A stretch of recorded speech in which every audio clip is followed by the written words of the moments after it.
Strickland. Wayne Parker. All right, thank you. We've got asked John Magnus to give an opening prayer, and after that, Cliff Stratton will do some introductions. Dear Lord, Father, we thank you for this day. We thank you for the time we get to spend together and decisions that are right for the city. We ask that you bless us and guide us as we go through our decision process.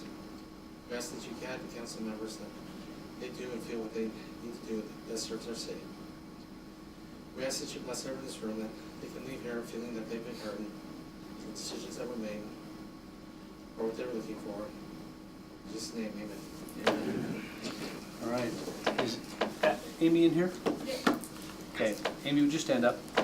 So Amy is our new intern. She'll be here till the end of April. She comes to us from BYU's MPA program. And many of you remember David Rogers. He's moved on to Salt Lake County as of last week. And so Amy came in on short notice, and she's with us till the end of April when she joins Orem for a year-long internship. So, and then, thank you, Amy. And then Bill Pepperoni wanted to introduce our new Economic Development Director. This is Keith Morey. I'll let him introduce himself. Great. I'm Keith Morey. I'm not a Utah lifer, but I'm close. I came here in '86, and I think I did my Provo sentence. I got both my degrees at BYU, and got my master's degree in public administration. I've been working in Utah communities ever since. So excited about being in Provo. I've done a lot of economic development work from Payson to Ogden. So I'm excited about everything we've got going. Happy to get started. Thank you. Welcome. Thank you. Happy to have you here. All right. Is that all you needed, Cliff? Yes, sir. Okay. Just by way of clarification, although this is a public meeting, only the presenters and those seated at the council table may speak or ask questions unless otherwise invited by the chair. Our first item is going to be a presentation of Brigham Young University's parking analysis. And we have three esteemed guests from BYU. Ray, is it Bernier? Very good. Bernier is the Managing Director of Facilities Planning, Major Projects. Steve Hafen, who's the Managing Director of BYU Alumni and External Relations, and Christian Faulkner, who's the Executive Director of Enrollment Services. So we're glad to have you here. And we have 30 minutes for this item. I think as we discussed, we'd like to have some of the latter half of that for questions and discussion, but go ahead. Awesome. Let me connect in and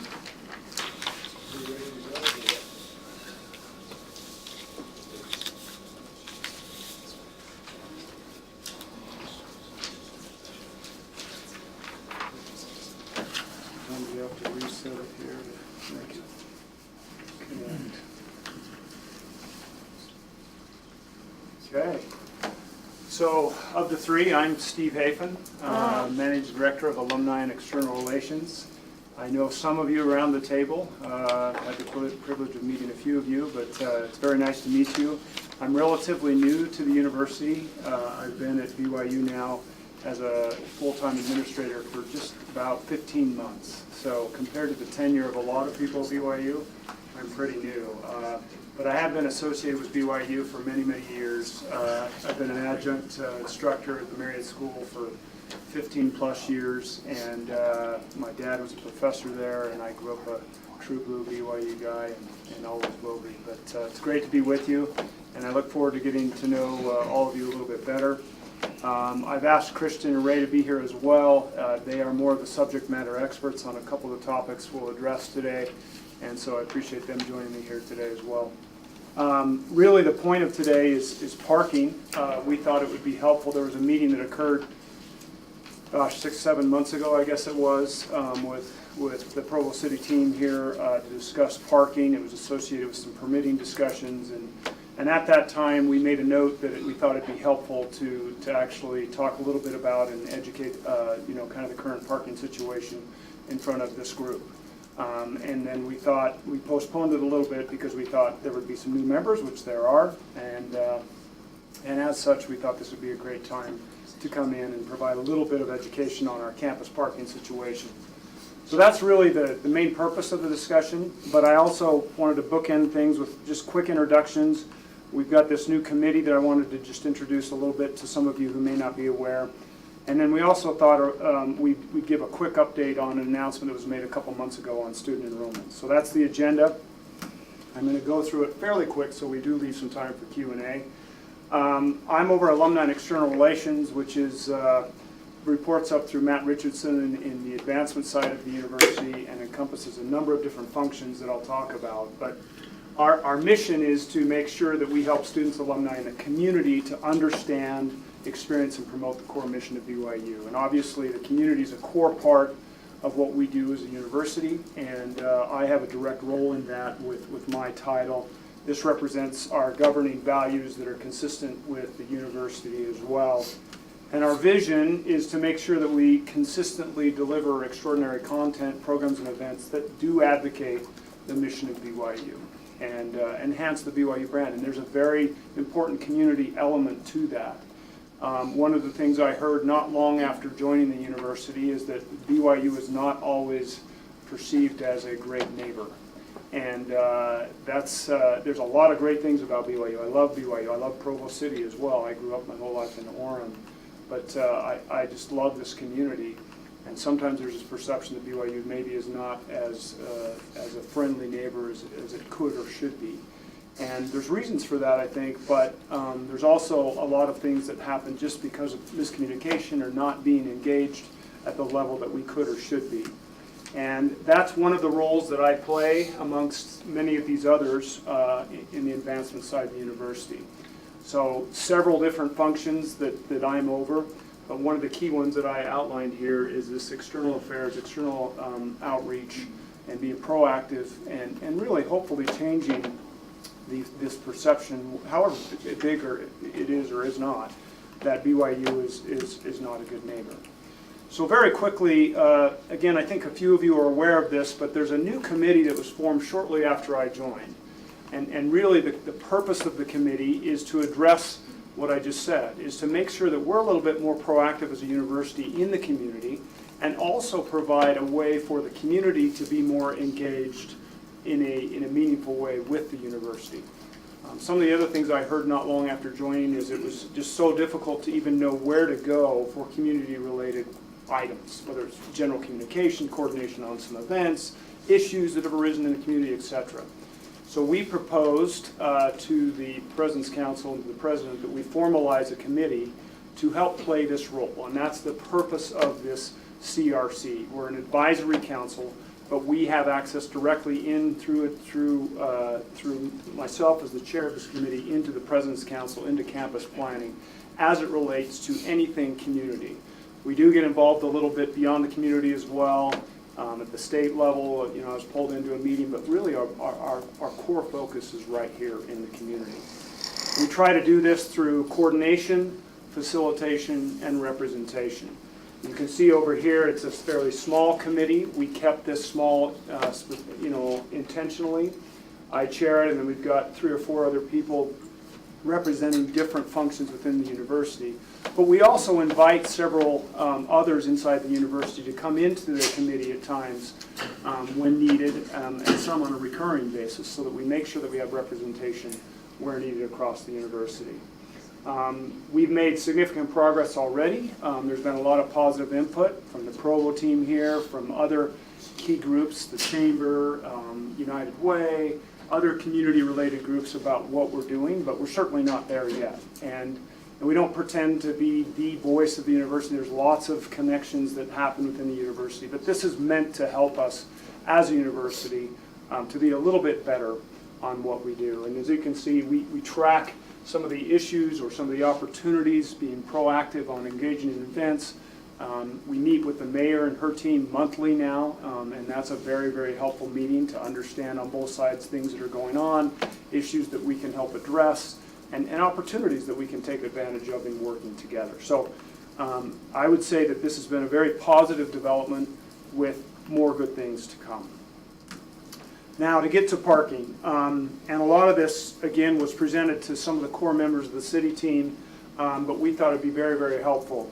The foregoing concern summarized is some members of the general public here locally have expressed concern over availability and proximity of parking accommodations on campus.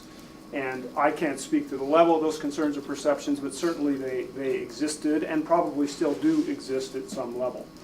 And again, some of this was certainly legitimate, but as you'll see, the university is really trying to be proactive in helping this issue, whether it's been a historical issue or still remains at some level. So to summarize, and again, there was a formal letter that was created, the city now has, that communicates some of these things. But the perspective is, first and foremost, BYU understands the concern and takes it very seriously and wants to continue to try to address parking as an ongoing concern within the community.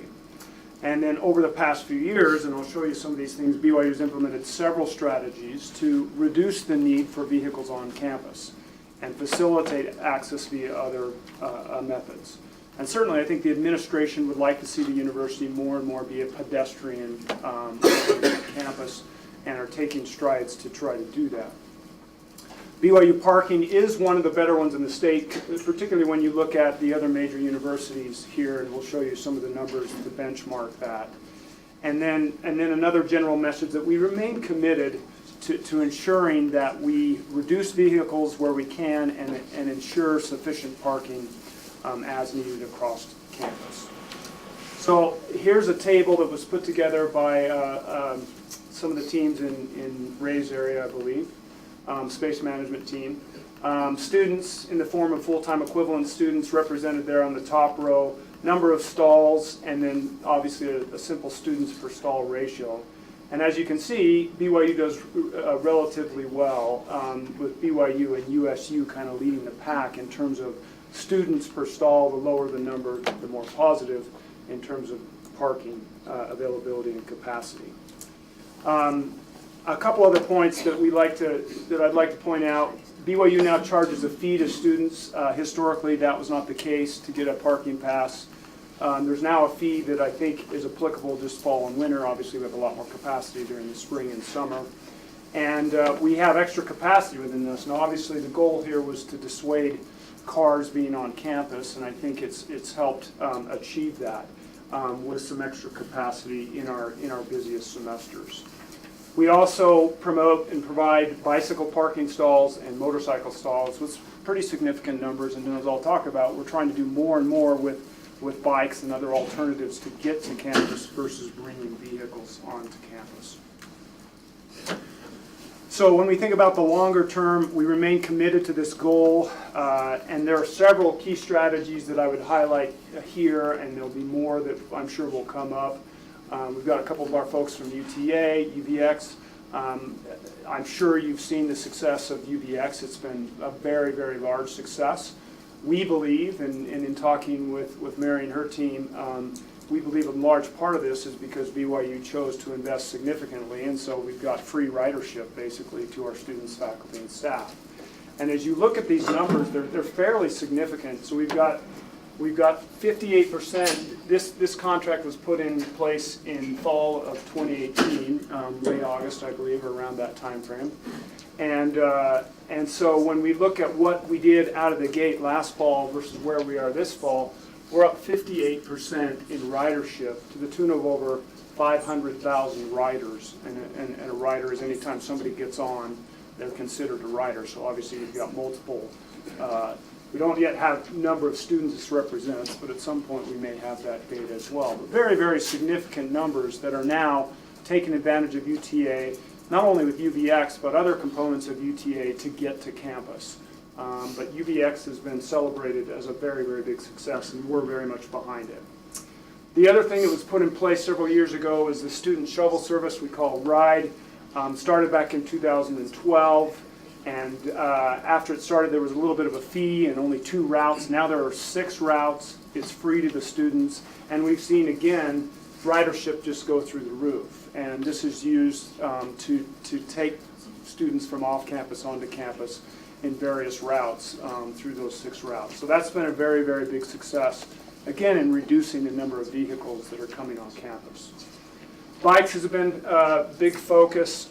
We're currently in discussions with the city and an outside contractor about further integrating a bike share program that the city's looking very strongly at. As that happens, we hope to integrate that. In fact, it's my hope that we can actually integrate that in campus. The scooters that have come in, we have a no scooter policy on campus, so we don't allow scooters to come into campus, but I believe we'll have more success with allowing these bikes to actually come on campus, which would, again, alleviate more problem and allow for other options to actually ride into campus. A lot of general publicity happening. We're trying to make sure that we emphasize that you can walk across campus in 10 minutes. And then there's a lot of things that are going on. We've been doing some co-marketing things with UTA and UVX around making sure that everybody understands the benefits of riding UVX. And I think we're doing a social media blitz here with that so that all students can kind of see where they can go and how great it works. And they just have to show their ID. And so a lot of that is happening along with ongoing emphasis on ride sharing, car sharing, and other alternatives. And as I said, there was a formal letter that's now on file for reference that has a lot of this information in it. So if any of you want to reference that letter for your key constituencies as questions come up, it'll be there. Now just real quickly, and then we'll get to any questions that you might have, but there was an announcement made a couple months ago, I guess it was, end of October, around the possibility of having a very modest increase in enrollment starting next fall. In the article that was published by the Daily Herald, they talked about 1.5% over the next 6 years. In subsequent discussions, and it sounds like this came up even this morning, these numbers are probably fairly aggressive, and the approval has only been given tentatively for the first year, and then we're going to kind of see how it goes. But not significant numbers, and the university is going to evaluate it year over year to determine exactly how much enrollment increases. The other points that I think Christian has made is this is not just focused at new entrants. A large part of it is focused around retaining students, and so some of the growth will come through specific retention activities that we try to do to keep as many students going through as quickly as possible in the university. Increase will be focused on undergraduate students. And the other key point here is this enrollment does not necessitate, and there's no plans whatsoever as a result of this announcement to do anything with new buildings. As new buildings come online, they're not related to, well, we've got more students, so we've got capacity with the buildings that we have, and so there's no correlation there. That was a key point that they wanted to make sure that we made. So that's really it. I wanted to go through that fairly quickly. It's fairly straightforward. I think the key point is what I've seen, and again, I'm fairly new, but I see a very big commitment from BYU, certainly from President Worthen and the President's Council, to make sure that we address community issues more proactively, that there's better communication coming in and going out of the university through the CRC that I just mentioned, and that we deal with this parking issue by being proactive on the communication on the things that we are doing, so that you all can then make sure that you represent things properly to your constituency, and then we talk about issues as they arise. So with that, any questions that come up, and I'll engage Christian and Ray if needed for any details on these topics. Yeah? I have questions about the scope. When you talk about parking, you're specifically talking about campus, nothing off campus, right? Talking about campus here, yeah. Yeah. That's right. And then it looked like on that one chart that BYU had more parking stalls than any other campus, is that right? USU and us were very close. Per student? Per student, Right. yeah. Do you think that All would per contribute student. to induced demand? We're telling students you can park here, so do bring your car? Well, we're trying to dissuade them from bringing cars. That's one of the reasons that we put fees in place. And so I'm not sure there's a correlation with having more to encourage students to more. We're seeing the opposite take place. So as long as we continue to promote generally that we would love for them to come to campus without a car and use UVX and use bikes and use alternatives, and I don't think that will be an issue. And I think we'll continue to see those rates get even better because there'll be fewer cars on campus. Yeah. Thank you for this presentation. I appreciate what you talked about, improving relationships, and see this, and I imagine the rest of the council speak for themselves, but relationships are two ways, and I think I'm sure there's different ways that the city could have been better at communicating and whatnot. But I appreciate the offer to collaborate and this is a partnership, and any way that I and I imagine the council can assist in that partnership, we'd be thrilled to do it. We're so interrelated as far as problems affect the both of us, and our decisions affect you, and your decisions affect the broader community. So whatever we can do to collaborate, I'm excited for this new organization and new efforts. Thank you very much for that. And I think parking, and you alluded to it at the beginning that we met months ago to kind of talk about this, and I think that's a perfect example of something that I applaud your efforts to provide sufficient parking, but also do what you can to reduce the need to bring vehicles to campus, and the fee is part of that. We're all fairly rational actors, and so if I feel like it's most convenient to bring the car, but I have to pay to use a lot, or I can park for free on the city streets just outside of campus, particularly where my classes might be actually closer to these streets than a parking lot. Some students will choose to park in the public parking on the street, and so that's completely understandable. Part of the meeting, part of what the committee's been looking at is a parking permit program, which I believe would align with your objectives as far as providing the parking, but also discouraging green vehicles. So I guess I'm just saying that hopefully as we finalize some of our proposals in the committee, we can make sure that BYU doesn't have concerns or input for changes on that, so that when it's proposed and as we move forward with the process, we're all on the same page. That'd be fantastic, and we'd love to, and that's one of the things we can do fairly quickly is to kind of vet the universities, and in particular the leadership of the university, and their response or any input that they have. We've done that several times with Wayne and the mayor and their team, and it works quite well. So we can get any feedback back fairly quickly and collaborate the best that we possibly can. And that's really the purpose of that CRC. So happy to help ensure we do that. Yeah. Steve, I'm curious whether the university's ever given any serious thought to the more draconian approach that some colleges have addressed, which is no cars for entry students, freshmen.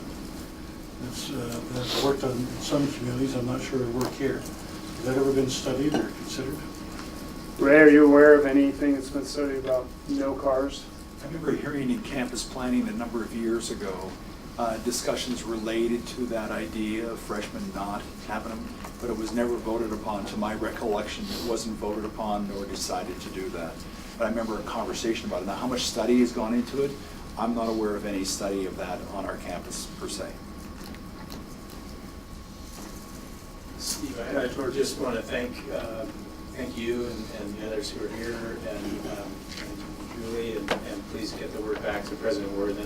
I think just echoing what Dave Harding was saying just now, I think it's very much appreciated that your committee works on these issues, and I think we've noticed a big difference. We've seen tremendous progress, certainly with UVX being the biggest target and political monster to move that happened, and it really gained traction because of BYU's initiative on helping students with the prize. So and employees. As an employee, I'm grateful for that too.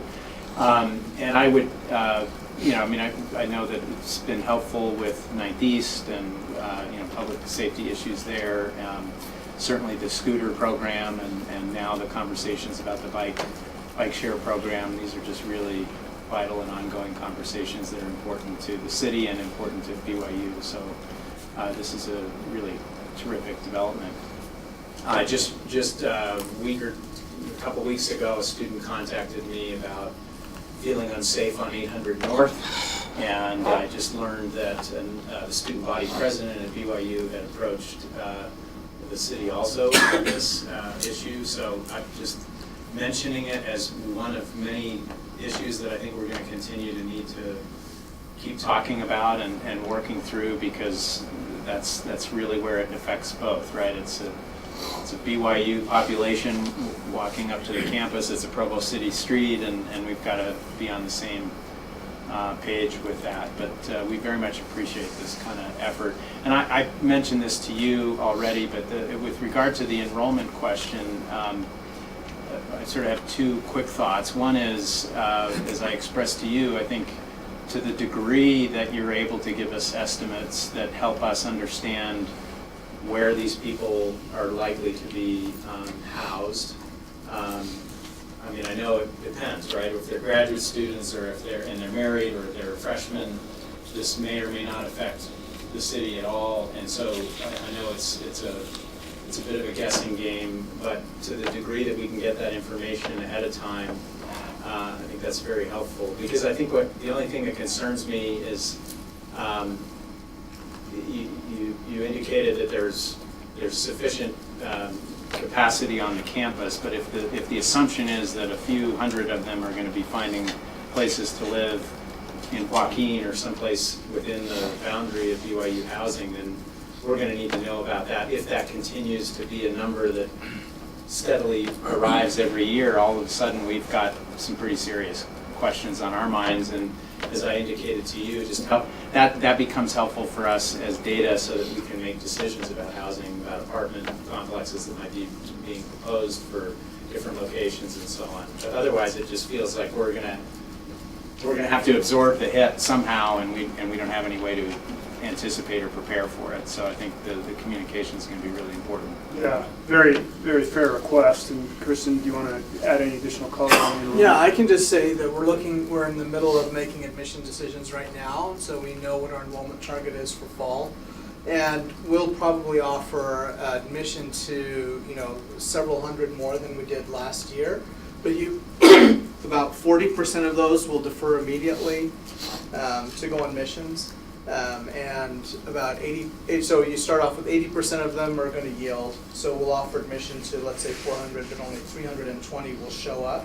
40% of those will defer immediately. So the immediate impact this year is going to be a couple hundred students, and this is all undergraduate. There might be a minor expansion in some of the graduate programs, but right now the focus is on undergraduate enrollment. So it's being new freshmen, 99% of them are single, 99+% of them are single. So, May I add one comment? yeah. This morning in campus planning, Vice President Reese, he's academic vice president, we were talking about this meeting, and he said, would you mind making sure that it comes up?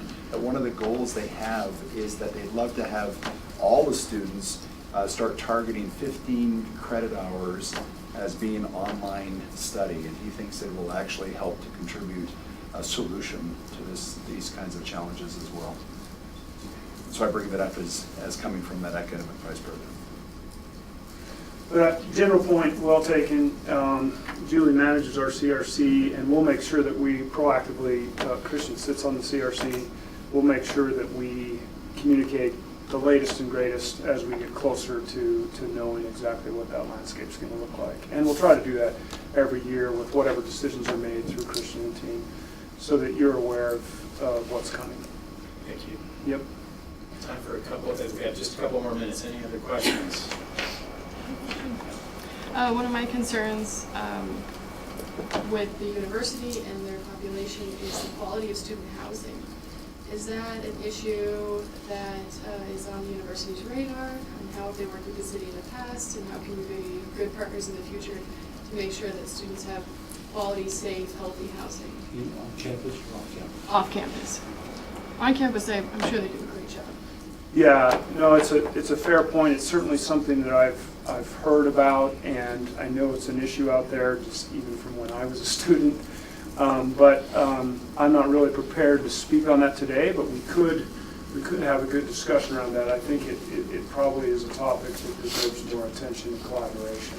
I don't know if either of you want to chime in on that one, but I'd probably deflect that one for another meeting, but Sure. it is a very important topic, no question about it. Anything else? Well, thanks again for, oh, go ahead. I was just thinking about the absorbing the hit comment, and it just got me thinking about the funnel of BYU students that come through our community over the years, and all the many, many contributions to our community that come from that. My business has hired a whole bunch of BYU students, and they've been great. And I think all the businesses that have spun up from students coming through, so anyway, just wanted to express appreciation. Thank you, I appreciate that. We actually did to this point, we did an economic impact study recently out of my departments, and it was pretty amazing to go through that exercise. We've shared that with the mayor and team. We may ought to share that with all of you. It's pretty interesting when you look at the impact, and this was done by a third party, but the impact that all these great students and obviously amazing faculty and everything else that this university has on local community, on the state, and just generally out there. It's remarkable. Love to see And, that. yeah, so maybe we can share that with you. Julie, let's make sure we get some copies to share them. Thanks again for letting us come in, appreciate it, and look forward to returning at some point. But it's good to meet all of you.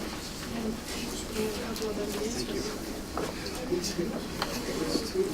It's terrible.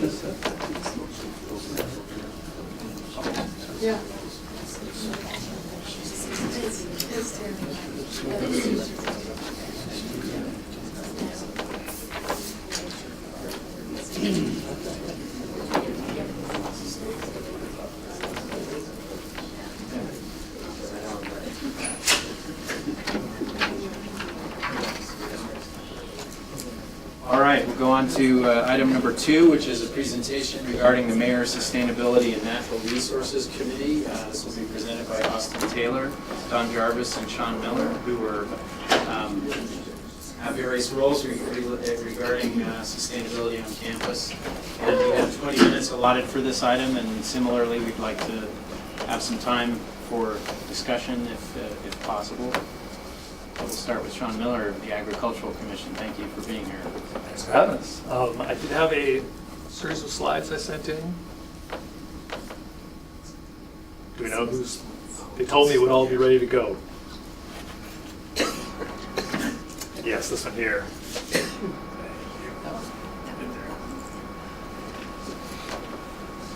So I work for the Agricultural Commission, and I've been given 5 minutes, so I'll be very brief.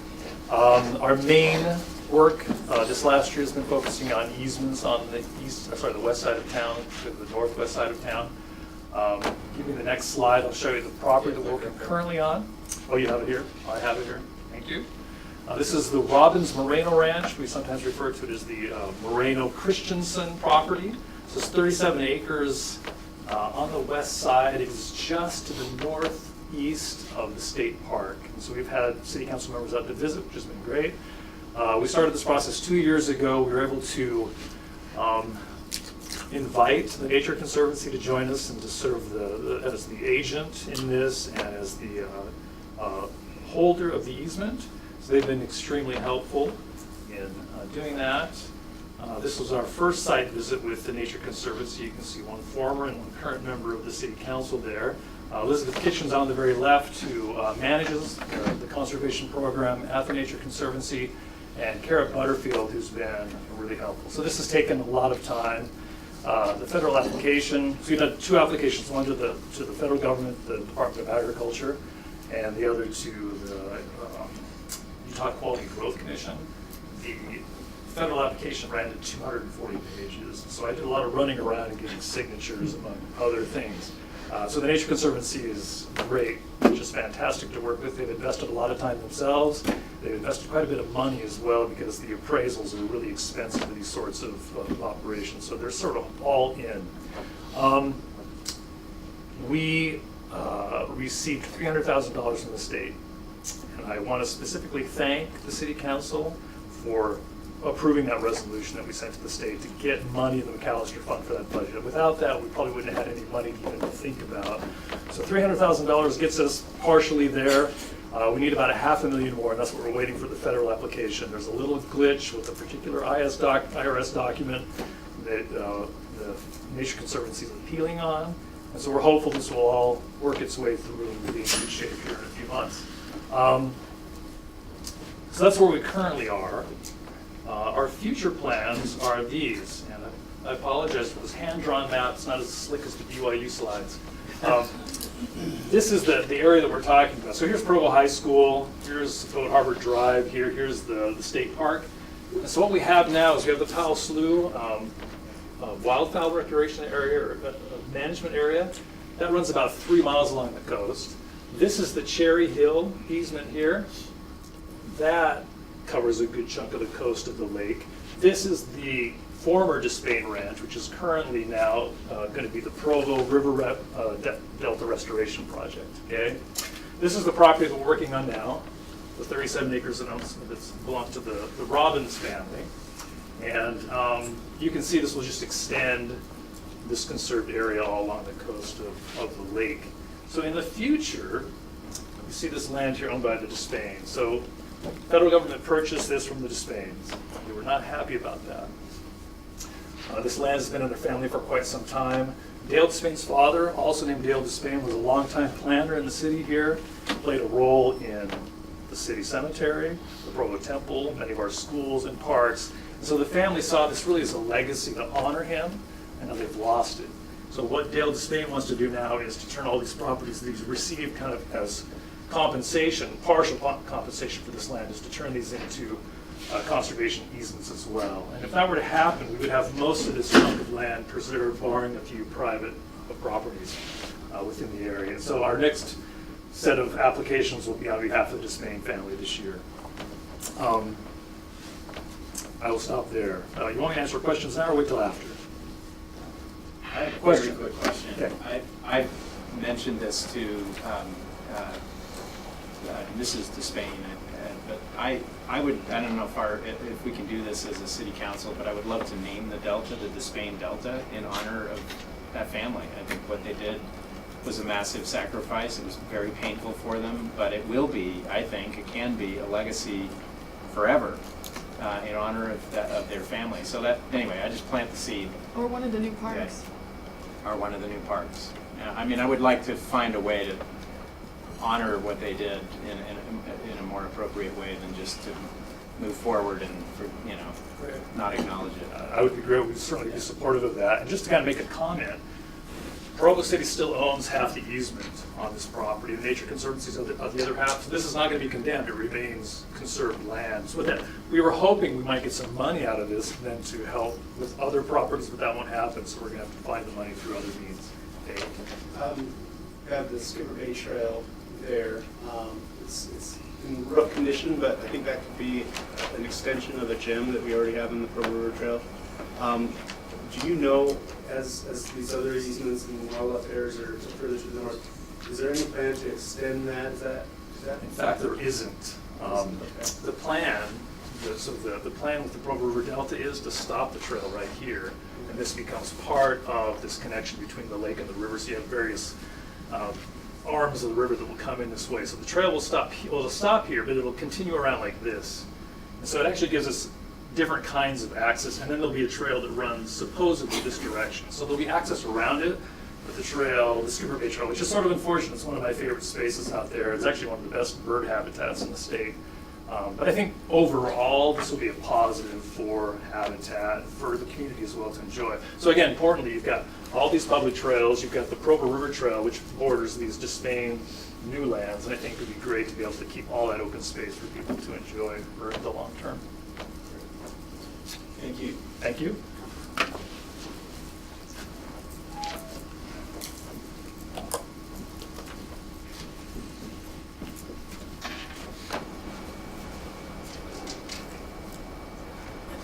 So I'm Austin Taylor, and I'm the Sustainability Coordinator.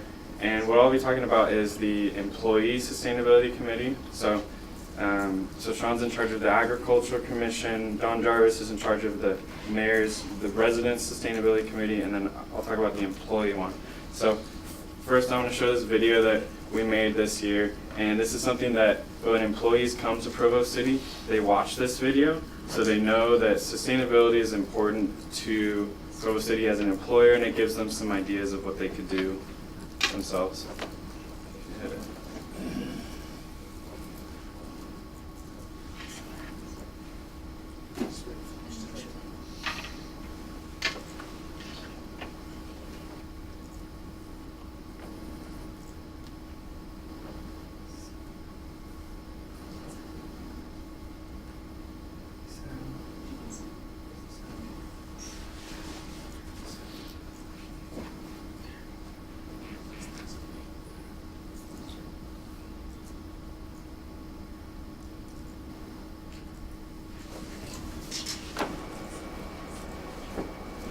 Would you mind checking the volume?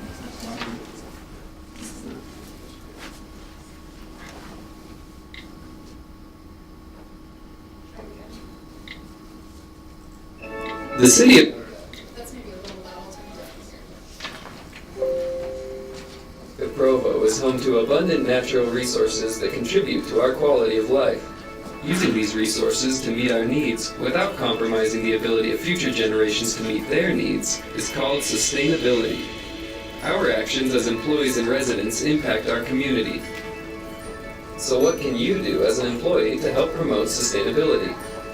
There are many small but impactful steps you can take. Instead of work, take public transit. The city pays for your transit commute. Or walk, or ride a bike. Riding a bike and walking are both great for your health. The average office worker loses about 10 pounds within the first year of biking to work. Practice proper recycling.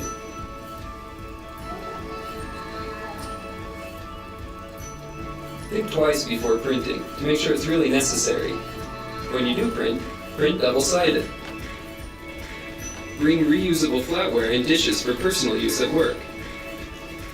Lock your computer and shut it down at night and over weekends. Shut blinds in the summer to keep heat out. Bring a sweater to work rather than running a space heater in a chilly office environment. The most important thing is developing a mindset of sustainability. This will help you find new ways to conserve energy and resources and help keep our city and state beautiful for generations to come.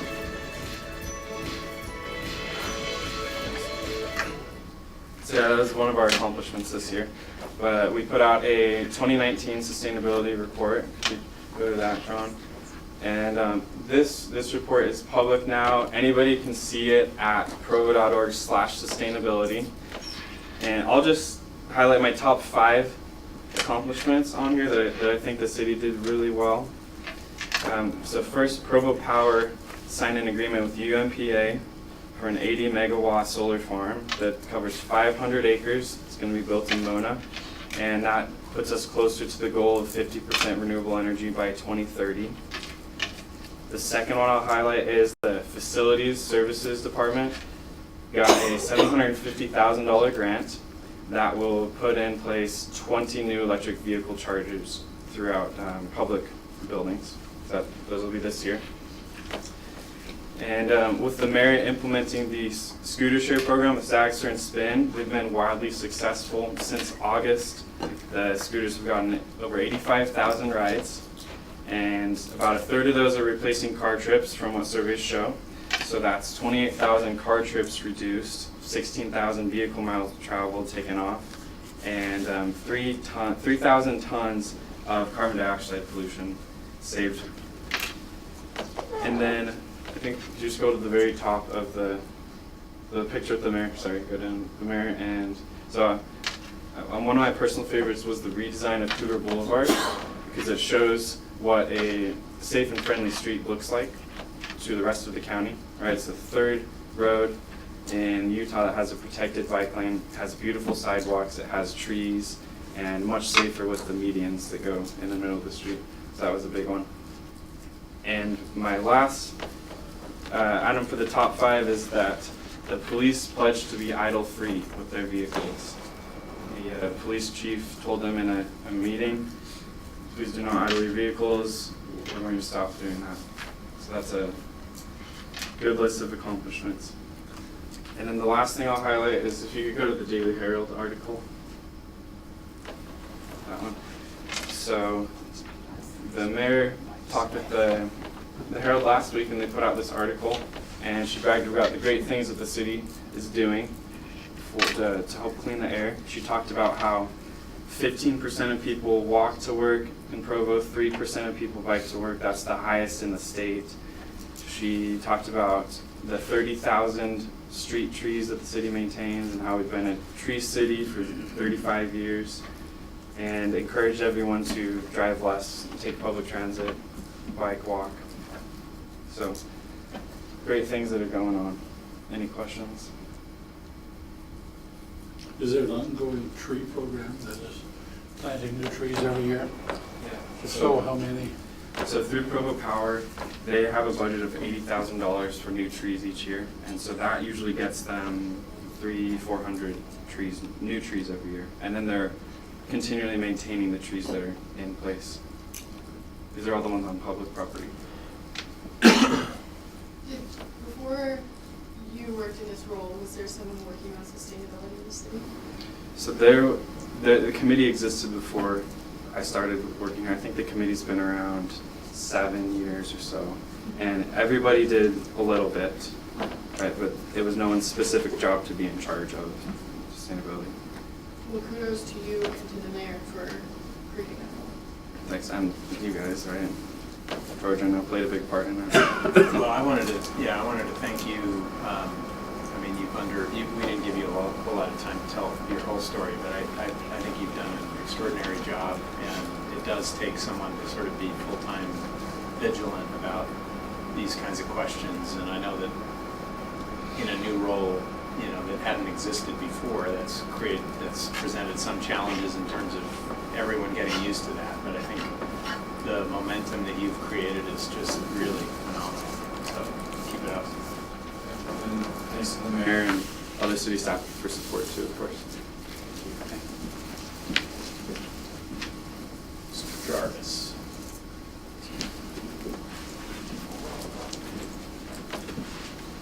I don't have a PowerPoint. I remember the New Yorker cartoon where the devil was asking a prospective imp what experience he had in torture. He said, well, I know PowerPoint. I'm not doing that today. We all have a copy of the 2019 Sustainability Committee report from the Citizens Sustainability. We are grateful, extremely grateful to have Sean working and Austin working, because we've always had a lot of good Provo City employees who are doing good things, but it did take a little nagging to get some things done. And it's now there's just so much that happens, just sort of suggesting that things happen. And as Austin mentioned, UPA's plan to build the 80 megawatt, 560 acre solar farm will help bring Provo's low carbon energy supply to around 45%. I didn't do it, Austin didn't do it, but the fact that we were behind him and encouraging that helped. And then we have expanded outreach to the community this year. Janelle has been visiting every school with a small team of people, teaching all your kids to nag you to turn your car off rather than idle and do other good things.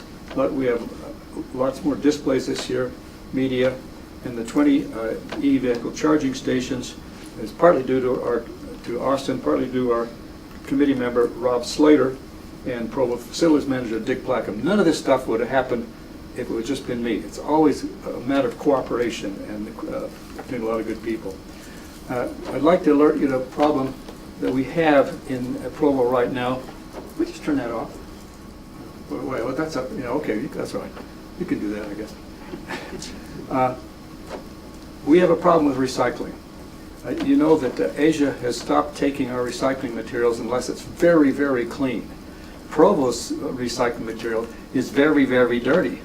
We've got about 40% of what we collect is unusable and just goes to the landfill. 40%. We need to do better on that. It costs money to have that, and it's going to cost a little money to educate the citizens of Provo to do a better job of recycling.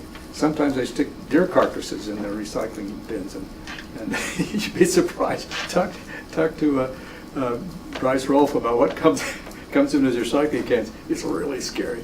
So anyway, we need to do a better job. I don't have a proposal right now, but I think that there'll be some suggestions to you in the near future to help. The mayor is really excited about putting fridge magnets out for everybody. That doesn't come free. The sustainability committee is willing to go around and tape things to the recycling cans to help people recycle better. The thing I'd like to talk about the most, we don't have very much time, is Tier 3 gasoline. You helped get Tier 3 gasoline on the legislature's radar. We proposed that the legislature encourage the production of Tier 3 gasoline. Now, could we go to the draft resolution that I'm proposing that the City Council, can we go to the draft resolution? Let's see. Yeah, that's it. And I think you all should have a copy of that you got before this meeting. The problem with Tier 3 gasoline is it is being produced by two big refineries in Utah, Marathon and Chevron, and by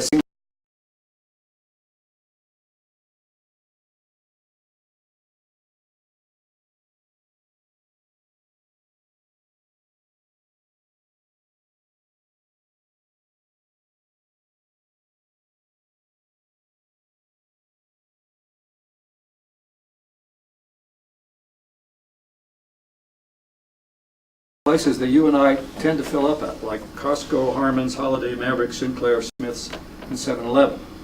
So what we need is a lot of labeling and education of the public, first of the value and importance of Tier 3 gasoline, which with a Tier 3 car, that's a very low polluting car, will reduce our vehicular pollution by about 80%. And even with older cars, it reduces pollution enormously. But if the public doesn't know where to get it, they don't know the importance of it, they may be filling up at stations that don't have Tier 3 gas.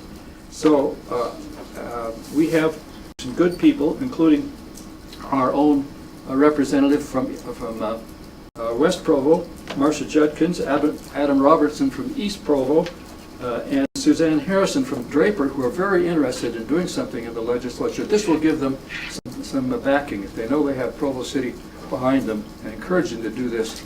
What I'm suggesting we do, let's go down to further resolve. Okay, yeah. Be it resolved, we members of the Provo City Council and jointly with Mayor Provo request the state legislature to support means of educating consumers about where Tier 3 gasoline can be purchased. These means might include actions by the nonprofit Utah Clean Air Partners, UCARE, advertising by gasolines by themselves, and by labeling gasoline pumps or by other methods. We don't want to tie the legislators' hands in how they get this done, but we want to encourage them to do it. And they, if you notice, they put, let's go back up. Okay, the legislature put a lot of money into supporting Tier 3 gasoline. Where did that go? I think this is the older, this is not the most recent resolution draft. I'm sorry. We have, go to the one that says 16.4.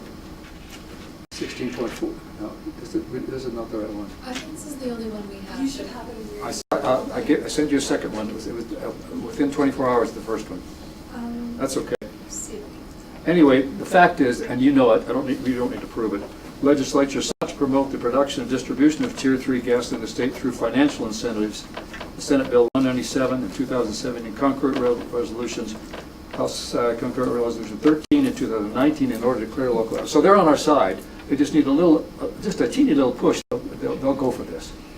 So we have questions. That's Bill. I mean, I think Fillmore. You're fine, Don. I think there's a general consensus that there's nothing to do more to ameliorate the bad air in the Tier 3 gas. Adam Robertson tells me they're really hot on Tier 3. So is there? The problem has been that not all the refineries are converting to that. That's true. Is there anything we can do in the resolution or otherwise to add momentum in the direction of those refineries to get them all on board? That's a really good question. I think that market forces are the best thing. If the others are advertising they've got it, the customers know they've got it, and Maverick doesn't have it, then the one refinery that's not producing it will feel enormous market pressure to produce it. There's only one refinery that's not? I thought there were more than one. as far as I know. I mean, there's lots I don't know. Is Tier 3 being treated as premium gas, or is it available at all 3 tiers of gas? I think it's all 3 tiers. It's low sulfur gas, less than 10 parts per million of sulfur content. And no labeling appears anywhere, so to the public, it's absolutely opaque. You have no idea what you're getting. So you pay your money, and it's probably going to be slightly more expensive, but it's not clear to me how much more expensive. Just a few pennies. But people, for a few pennies more, will go to the places that I'm afraid have a mixed Tier 3 or not have it at all. We're out of time. Any last question for Don? Share a comment. So they've asked us the council to consider this resolution. It is not on the agenda as a resolution unless the chair or 2 council members request that it be brought forward to a subsequent meeting that we could look at it if you want to. I certainly welcome that. I don't know if anyone else We need the new resolution, though, right? No, this is not well, yeah, this is it. This is the latest version, yeah. Thanks. Let's bring it up. Yeah, okay. We'll have it on our next work agenda. Thank you, Don. Thank you for all you do. Thank you. I think this is your 10th year, right? 11th year of serving the city for $1 a day or $1 a year or something like that. Penny a Actually, it's nothing. It's nothing a day, but Mayor Curtis always used to say, Don's worth every penny I don't pay him. Thank you. Let me just remind the public, Bill Fillmore did arrive after we did the roll call, so we welcome Bill here, and also excuse the mayor and Isaac, our deputy mayor, who are attending the mayor's conference in Washington, D.C. I'm sure there's lots of excitement in that part of the world right now. So we will move on to a discussion of council committee assignments. I will sort of walk us through this. And I don't know if I coordinated in time to have the sheets document pulled up. Do we have it? We're pulling it up now. Awesome. So, I'm looking for the. I think it's the one in Google Drive. Yeah, I don't think you're gonna find it. It's the one I copied into it. That one. Okay. It's just hard to see the icons. It's so small. So, let me just walk you through this, and we can have a discussion, and then we're essentially going to vote on this. I do acknowledge that Travis is not here, and because of his family situation that came up, I didn't feel comfortable calling him yesterday or corresponding with him about any last-minute decisions or recommendations that we were making. So Travis's assignments, I will still want to respect his response to them. However, he did communicate with me before the weekend saying he was happy to do whatever needed to be done. So I think we're probably going to be okay. But I just want to acknowledge that he and I did not get a chance to talk about that. These are and Dave Harding and I consulted over the weekend. We took your preferences and sort of put in red check mark here what we thought looked like the right balance based on people's interests and responsibilities. So going across the very top, of course, council leadership and RDA leadership was decided upon 2 weeks ago. But then going down the list of committees there, the Neighborhood Advisory Board has had, we proposed 3 of you to serve on that board with David Harding as chair, David Sewell as vice chair, and Shannon Ellsworth as a 3rd member. By the way, I want to just say, if there's anything that you want or don't like or want to discuss, this is not written in stone. We're just sort of, for the sake of efficiency, I thought I would take your expressed interests ahead of time and then sort of map it out and make sure it looks good and then see if we can't settle this all today. So these are what we're proposing. And I should also add, I think I've said this to all of the new councilors, but in case it's not clear, we have formal board members and/or liaisons that are appointed to these committees, but that doesn't prohibit any one of us from going to any of those meetings. So if you feel like you would like to develop your interest or develop your relationship with a certain organization, you're more than welcome to. And according to what Brian was explaining to me this last week, it's not even a problem if more than 3 of you show up at these meetings, because they're not our meetings. So we don't have to give public notice if for whatever reason 4 of us happen to show up at an energy board meeting or a Parks and Rec meeting. But I know you have limited time and you probably don't want to be going to all committee meetings at all times. But just so you know that we enjoy that flexibility as a council, and over the course of your time as a council member, of course, your interests may shift and change, and you may want to develop more understanding of different aspects of the city. Yeah. So a couple things. The library board and the Provo Housing Authority are basically nominating to the mayor to have you appointed to those. Correct. So we'll have to go through those processes. George, are you currently the Housing Authority? I am currently serving a term. You're probably yes. okay, but Mr. Shipley David will need to be Shipley, nominated if you're in formally. agreement to be considered for that, then we would request that the mayor nominate you and that process get going. Yeah. And then there's a lot more down there, so we'll want to scroll these up to go over some of the other assignments. So, a little too fast here. Okay, so then underneath that, Agricultural Commission, we just heard from Sean Miller about what they're doing. David Shipley and I spoke about that, or texted, technically, about that. And he was happy to step in there. No one had indicated interest in that. I don't think that was for lack of interest, maybe, but and I don't. You can check with Sean how frequently they meet. I don't think it's overly burdensome. And by the way, I should also say, if you are assigned to be the liaison and you can't make a meeting, that's also not the end of the world.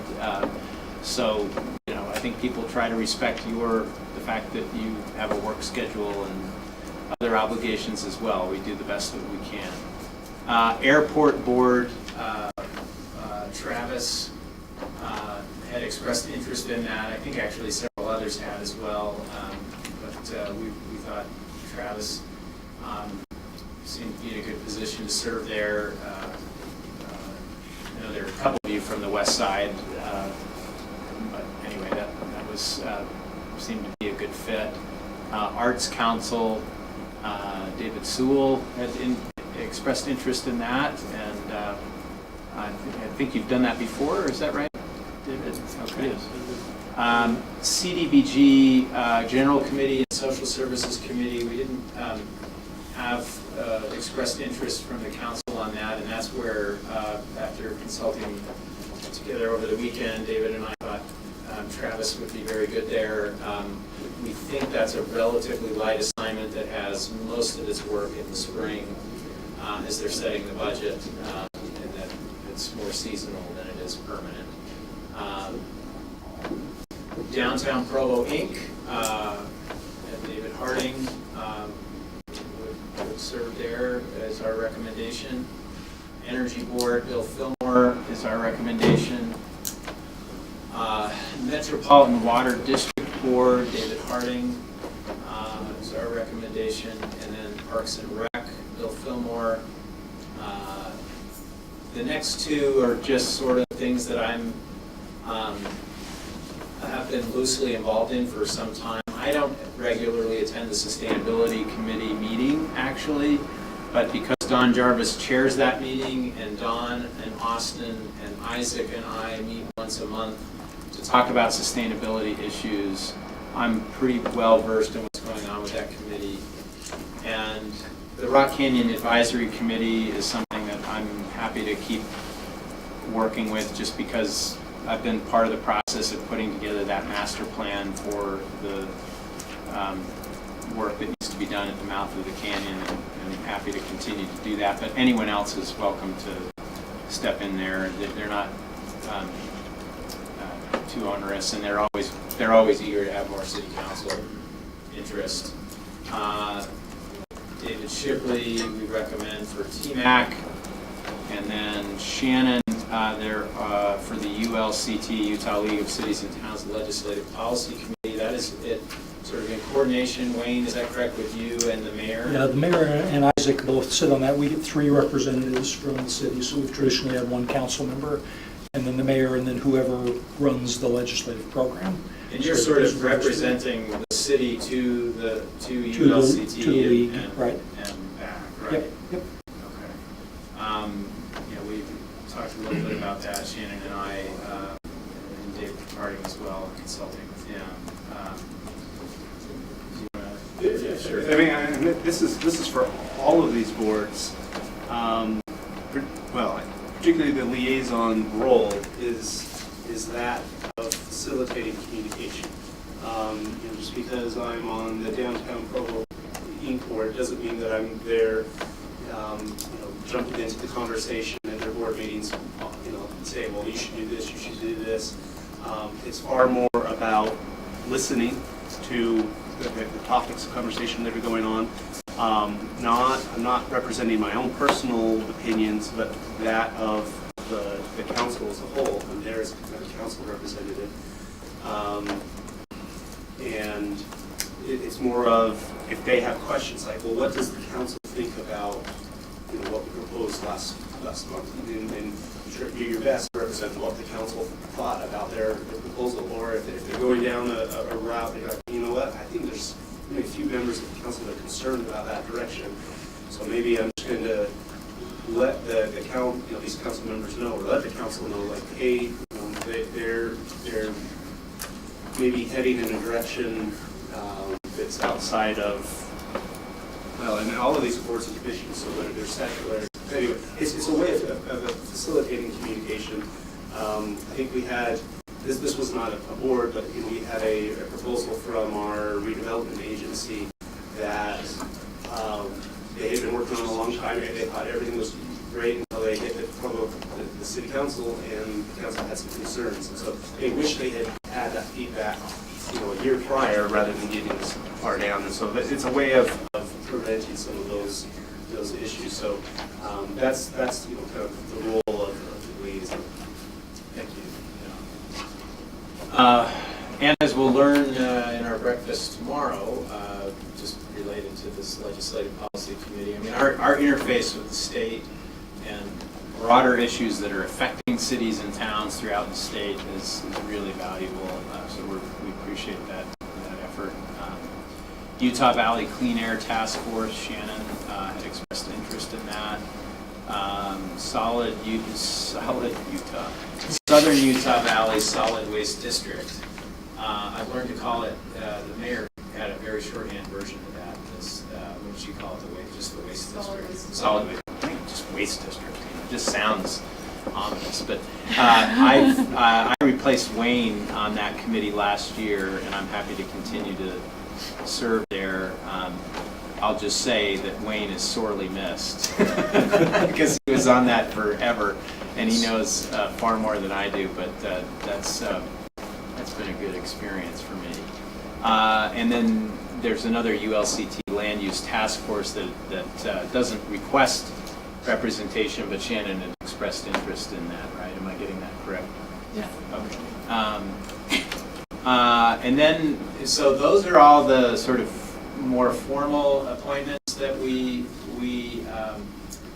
needed to make. Of course, we can discuss those, but let's maybe just finish this process, and then if there are any general concerns or specific concerns, let us know. But so we create these ad hoc committees as needed, according to certain issues that arise, and they come and go, right? They're not standing committees, although we can create standing committees on these particular related topics if we so desire. But at present, as of the last council, we had the foothills protection, housing, Joaquin parking, zoning compliance, downtown parking, and sign ordinance. And the ones that seem to have the strongest support for continuing, because they're kind of in the middle of projects, were the foothills, the parking committees, and the sign ordinance. What was a little less clear was what was the future of housing and zoning. And we don't have to decide those today, but these are sort of what we penciled in there. Dave Sewell and I have served on the Foothills Protection Committee previously. We're both willing to continue, and we can have one more if we want. And Bill Fillmore expressed interest in that, so that seems like a good. And we do have some jobs to take care of in the coming months. Maybe I'll jump down to the sign ordinance for a second. That one also is kind of in the middle of its work, and I know Dave Sewell feels very strongly that he wants to continue that work, and so Travis had expressed interest. I guess you had talked to him to serve as a vice chair there, so that's at least two of you. As far as the other ones, Dave Harding is very interested in continuing the work on the Joaquin parking and downtown parking. No one else had indicated interest there, so I'm sure he would welcome some help. So that might be something that you could consider. You want to say something? Yeah, you have a meeting set up for tomorrow or Thursday where we'll be reviewing one or the other. Yes, I was going to talk. We're missing some responses on the Brigham House. Tomorrow seemed to be the best option, but that was before it was tomorrow. So it's sort of short notice. I can talk to everyone during the closed meeting today and get a sense of which are interesting. Okay, so there's going to be some more information there, and I think these are exciting. I mean, there's newspaper articles from, is it 50 years ago that talking about the Joaquin neighborhood parking problem, and so I feel like what's that? You're finally solved? I feel like we're pretty close. We're just polishing this. And this will reduce drivers on campus, and we won't have so many. That's right. Too much parking. So maybe after the presentation tomorrow or whenever that is, if anyone says, hey, I'd love to be part of that for a couple months and get it over the finish line, it'd be great. And the housing committee, Shannon had expressed interest in that. I think that's probably a conversation we need to have as a council about whether or not we want to continue that or maybe even contemplate creating a standing committee. That committee, as it was constituted, had a pretty strong array of citizen involvement with various people who had experience, invested interest in housing from different points of view. Robert Vernon was there, and some others who were very helpful to that committee. So that needs to be sorted out. The only other things there, well, if you could scroll down, there's actually a few more. So we were all part of the budget committee because that's a standing committee, and we're all part of it. Audit committee, Travis and David seem to be well suited and interested in that. Yes. Probably nominated one as chair, one as vice chair. For the audit, okay. I would.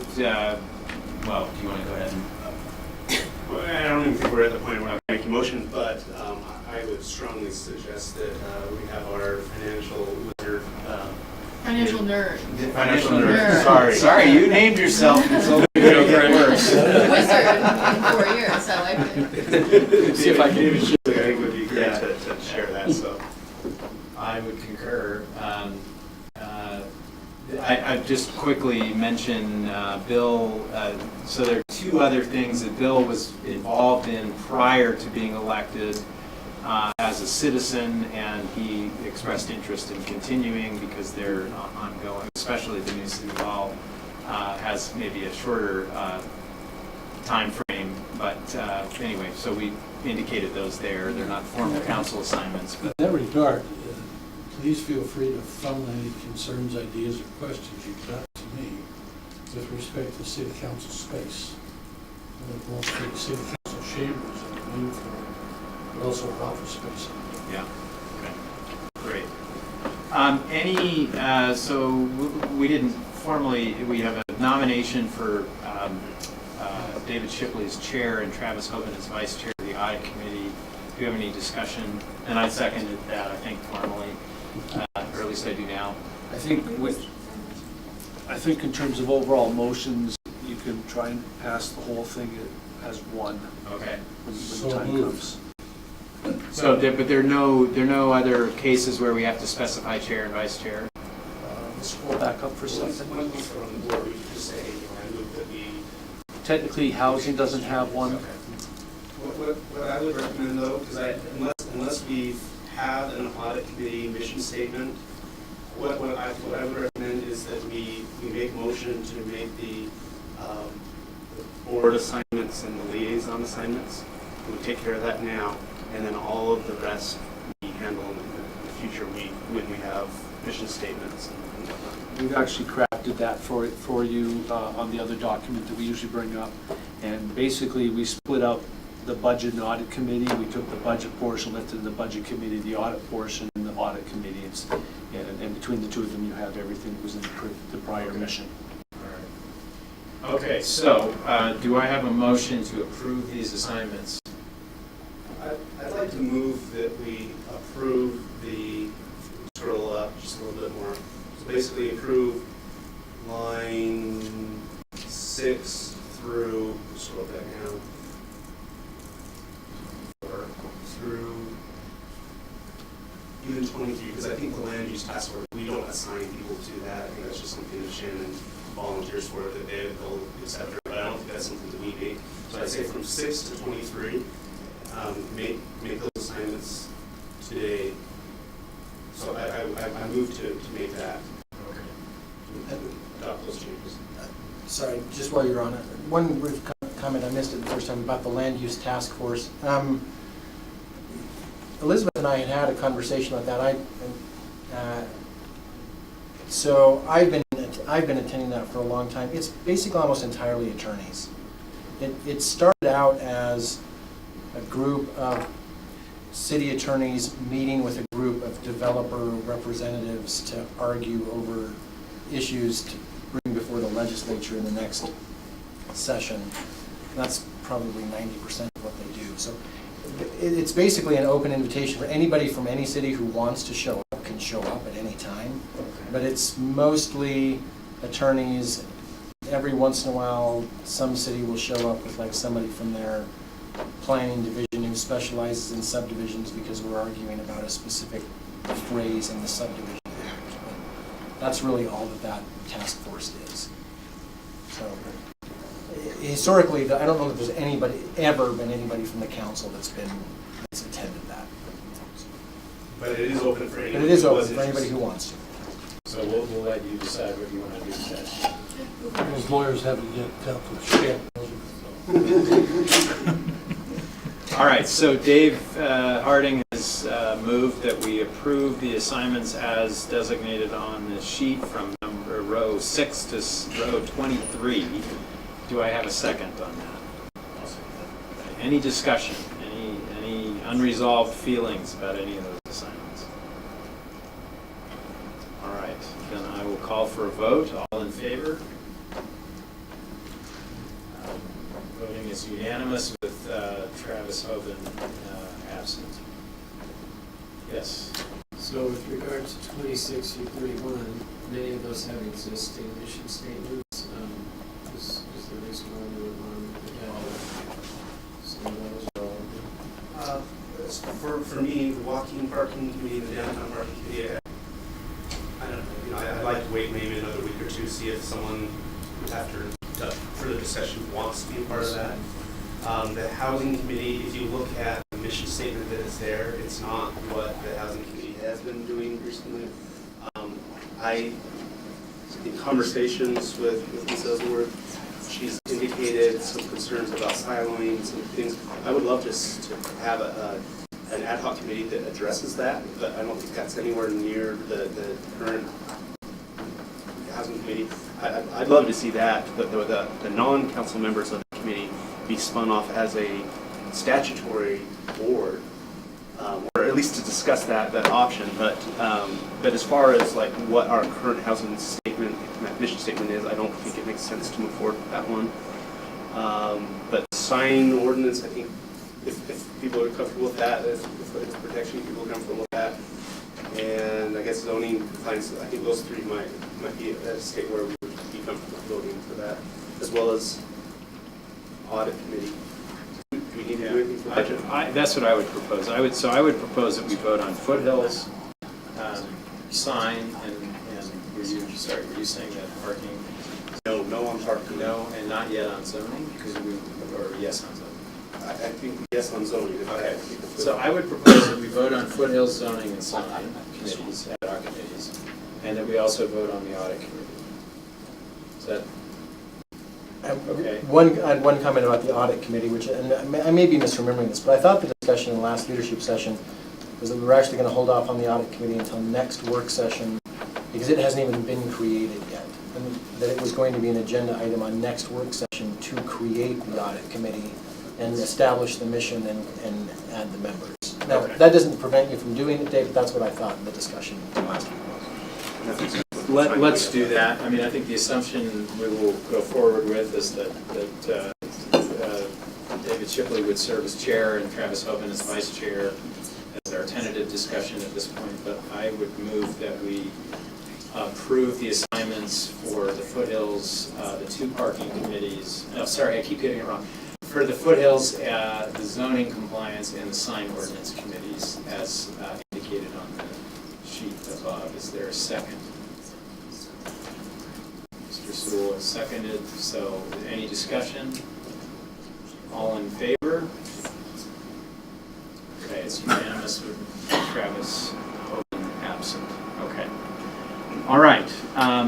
We are going to move forward then with our next item, which is a discussion regarding meeting structure and decorum.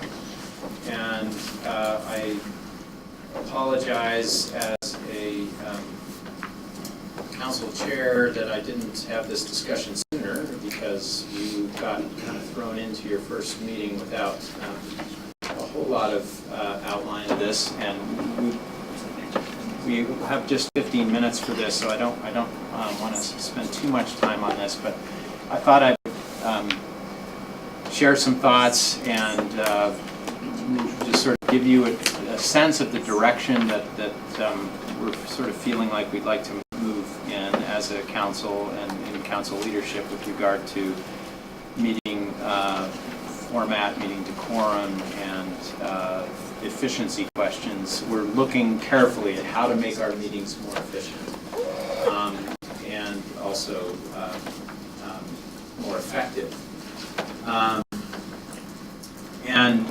I didn't remember to do this, but I'm going to ask Elizabeth, you sent me that email, and I'm wondering if you could share that with the whole council probably has that. Yes. Okay, Elizabeth sent out an email that has just a description of meeting decorum that I think is very useful and important for all of us to review. Scroll up slightly further down. Yeah, there you go. So I won't take the time to go through these point by point, but I'll just make a couple of comments. One is just for the sake of things not getting chaotic, not because I am a power monger, but it would be helpful if I can direct the traffic when people are making comments. So if you'll just check in with me. I think work sessions tend to be a little more informal, and that's fine.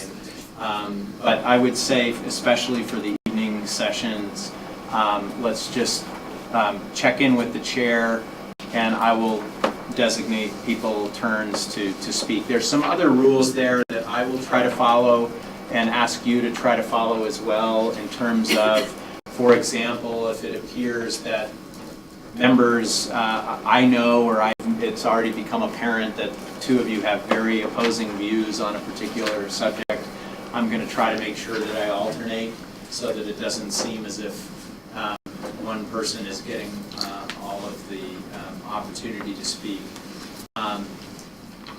We thought that a general rule would be, especially because there are 3 days on the council, a problem that has been around not for 50 years, but for a while now.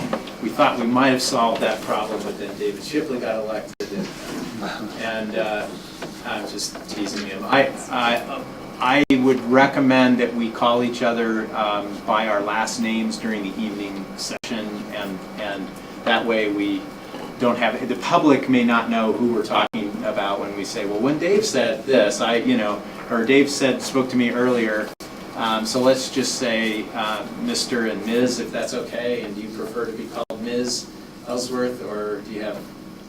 I prefer, yeah, Ms. Ellsworth is fine. Okay. Or counselor or council member, but I prefer not council member. Okay, all right, good to know. And we will, that would just, I think it just gives a little bit more formality to the evening session, and it will probably help reduce confusion on the part of the public. Yeah, go ahead. In leadership, we talked about, I think, the last 2 points in this section. Vigorous debate about the merits of the motion is healthy to achieve a good result. However, the proposal is the subject of the debate, not any member. Personal attacks are not allowed.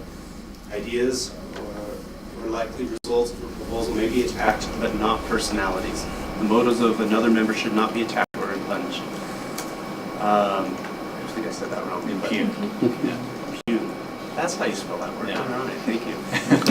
To decrease the danger that debate becomes personal, certain formalities of speech are encouraged, such as speaking as though talking to the chair, using titles instead of names, that's council member or councilor, and using last names instead of first names. Work meeting may be somewhat less formal than council meeting. So yeah. that's in our council handbook, council rules, and something we've tried to follow.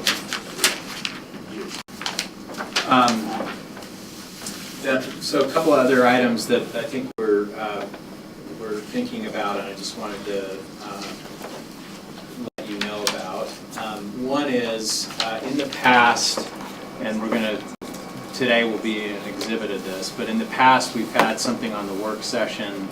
We've had a full discussion during the work session. We've had a full presentation by a staff member, and then we repeat the whole thing in the evening session. And oftentimes, at least I have felt, I think other councilors have felt this too, that we really want the public to watch us deliberate. We want them to know that what our thought process is and how we're wrestling with these things. And sometimes our more detailed and best deliberations can happen here. And then we feel like, well, for the sake of the public, we better just repeat the things that we said in the afternoon session, which is not the most efficient use of our time. That said, there are 4 of you who are new to the council, and I know that last week in particular, or 2 weeks ago in particular, we had a very contentious item on the agenda that we didn't have a chance to even get a debriefing on before we walked right into it, and that was challenging. There may be occasions where we will sense the need to have a longer discussion in the work session and in the evening. Our general approach is going to be trying to reduce the time here, but asking presenters and the staff to help us with documentation that helps us zero in on the crucial issues.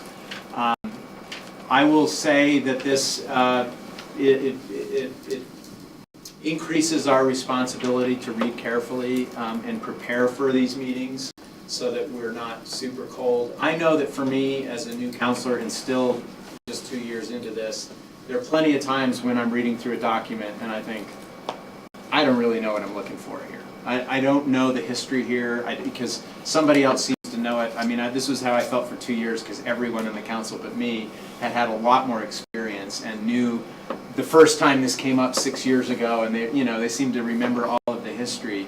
So, and David Harding offered generously before the weekend, when you get the agenda and you read through it, if you can read through it sooner than later, that's going to help. And if you have questions, you can talk to staff, you can talk to fellow council members prior to those meetings. I think we're going to try to be more up to speed. And another thing we're going to try to do is to get items that the staff knows is coming, say in 2 weeks or even in 4 weeks, get items on to the internet available to you well ahead of time. So in other words, there may be packet information that is relevant to a meeting that's coming up in 2 weeks, but the staff can already provide that. Some of that can't happen, obviously, in a short notice, but some of it could.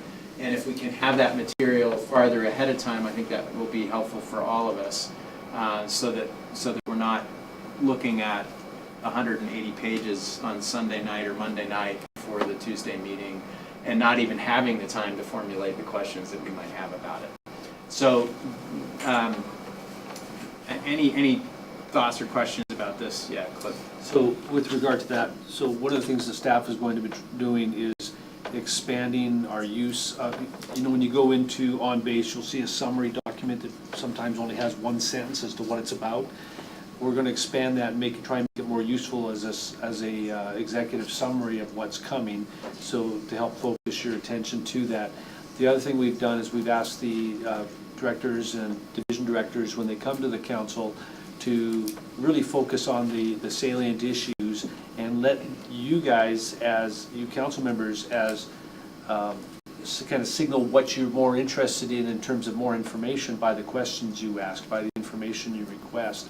And then the other thing is, if we get back to this idea of we get stuff on the work session a couple weeks before we actually bring it up at the regular meeting, now you've got 2 extra weeks to kind of work your way through these issues and ask questions offline and to get that information that you may need. Because some of you may not need to sit through an hour-long discussion. Some of you may be quite happy to sit through 10 to 15 minutes and be ready to go.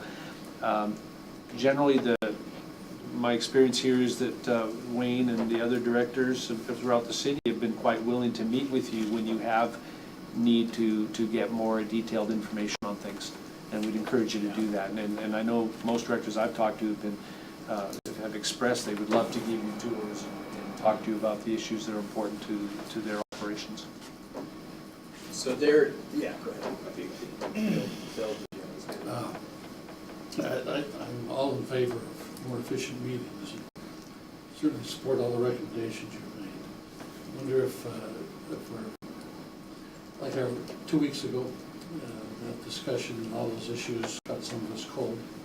I wonder if it'd be helpful when we know a contentious issue is coming up, if we could get a staff memo laying out not just what the proponents have to say, but what the cons, the known adversaries are saying.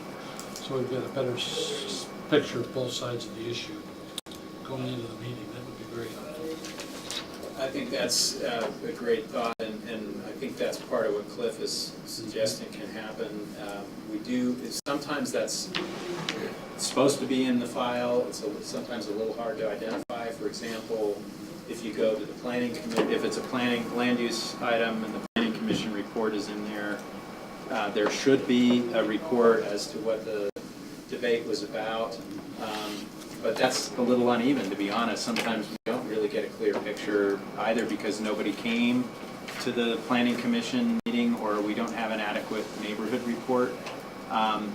So we're going to work on that. And this is a related issue, and I'm really out of time, so I don't want to take too much longer here. But we also want to figure out how to train neighborhood chairs a little better so that we can, I'm interested in a written report that answers sort of standard questions so that we can kind of keep them on task and avoid the tendency that sometimes we've seen where a chair is representing the neighborhood but also representing themselves, and it gets kind of blurry. And we'd like to get that detailed sense of these are the concerns, these are the pros, these are the cons. With regard to evening meetings, there are 2 things that we're interested in doing. One which we can do tonight if we had to, but the other one is we're not quite ready for. But one is, you see on our agenda here that we're already 2 minutes over because it's 2:37 and I'm supposed to be done with this item at 2:35. That's very helpful, right? Just knowing that we have an agenda, and it's helpful for the public and the staff so they know when to show up. We're interested in doing something similar for the evening meetings, that we're a little more clear about when things are supposed to be happening in the evening meeting and how much time those items are designated for. That's going to be a work in progress, but I'd like to move us in that direction so that I remember last year we had a couple of meetings that were very long, and I don't know why the public didn't look at the agenda and figure it out, but I remember one night there was a group of 75 people who sat for 4 hours waiting for their item to show up on our agenda, and I thought that seemed awfully cruel and unusual punishment. So I'd like to avoid that kind of a problem. The other thing is, because of concerns about staff time, they have to start work early the next morning. My proposal would be that at 9 p.m., stop the meeting, and we look at what's left on the agenda, and if we do schedule times for these items, hopefully this also isn't out of control, and I'll try to monitor that. But my proposal would be that we stop and we look at the rest of the agenda and we make a decision about what can still be done that night and what needs to be continued for next meeting. Because I just don't think, and there may be an occasion where we feel like we've got to keep going, and we're going to make that decision. But I would just like the habit of stopping at 9 p.m. to ask what's left on the agenda, and is it possible for us to continue some of those items.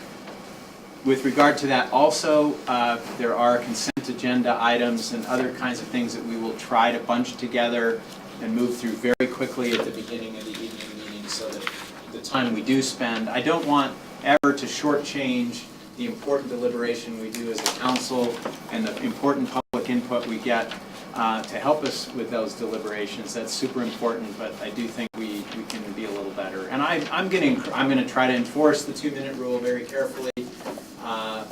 And if the staff, I know sometimes the clock doesn't start right away, I'm going to interrupt the person and say, excuse me, our clock didn't get started. I want to get the clock started, because sometimes the person's well into their second minute, and then the clock starts, and we just have to monitor that a little better. And I'm going to encourage people. I don't want to discourage anyone from making public comment, but if they're just going to repeat what someone's already said and they're not going to add any new content,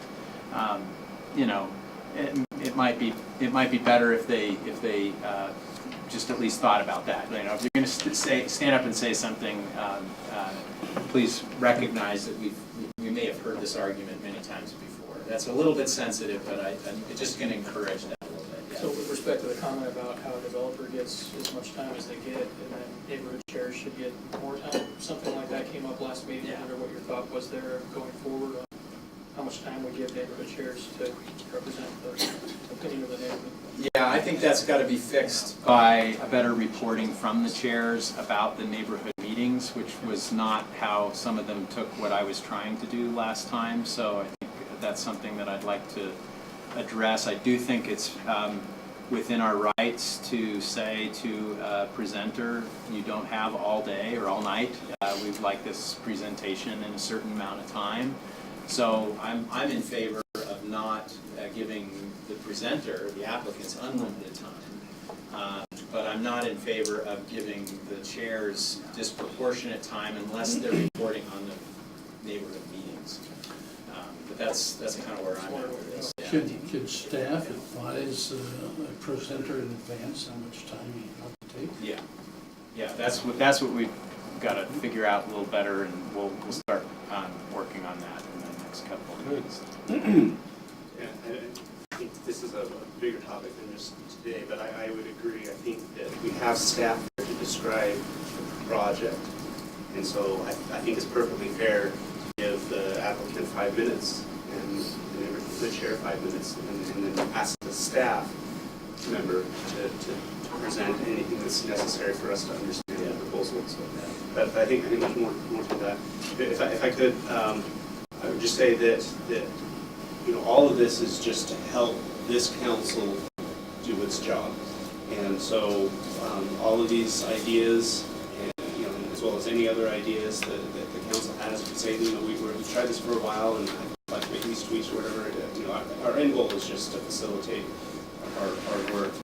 I think the previous council, there was some desire to come in and learn in this meeting and help shape the ideas, opinions to vote in the evening meeting. It feels like this council, perhaps the preference would be more to lean on and do the reading beforehand, and then to use this meeting only for to kind of ask the questions, or I feel like this council could do a lot more reading and self-preparation, so we could streamline these down. we used to have a lot more reports in these agenda packets. We used to have a lot more reports, and we'd even have the slides from the presentation. And it was sometimes hard because some counselors would read the entire report, and then other counselors wouldn't, and then the presenter felt like they had to basically redo the report again. And if everyone on the council would prefer to read that, then we can ask the questions or just get the highlights where there's that. And then one last thought on that. We've also at times been more insistent that items that we're going to vote on in the evening meeting, we hear in the work meeting 2 weeks before. And then things could be really streamlined. We could get that little bit of introduction, and then as we think about it, well, I have a question about this, or I didn't understand that, then we've got 2 weeks to engage with the staff to get the background information on anything we feel like we need the background information on in order to be prepared 2 weeks later. Okay, we're speaking of time, we're over, and we were taking a 5-minute break, so we'll take a 4-minute break. How's that? Realistically speaking, breaks need about 5 minutes, but please don't go over that.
Back, let's get started. Our next item is, excuse me, Dave Decker is going to present from Public Works on Provo City's water.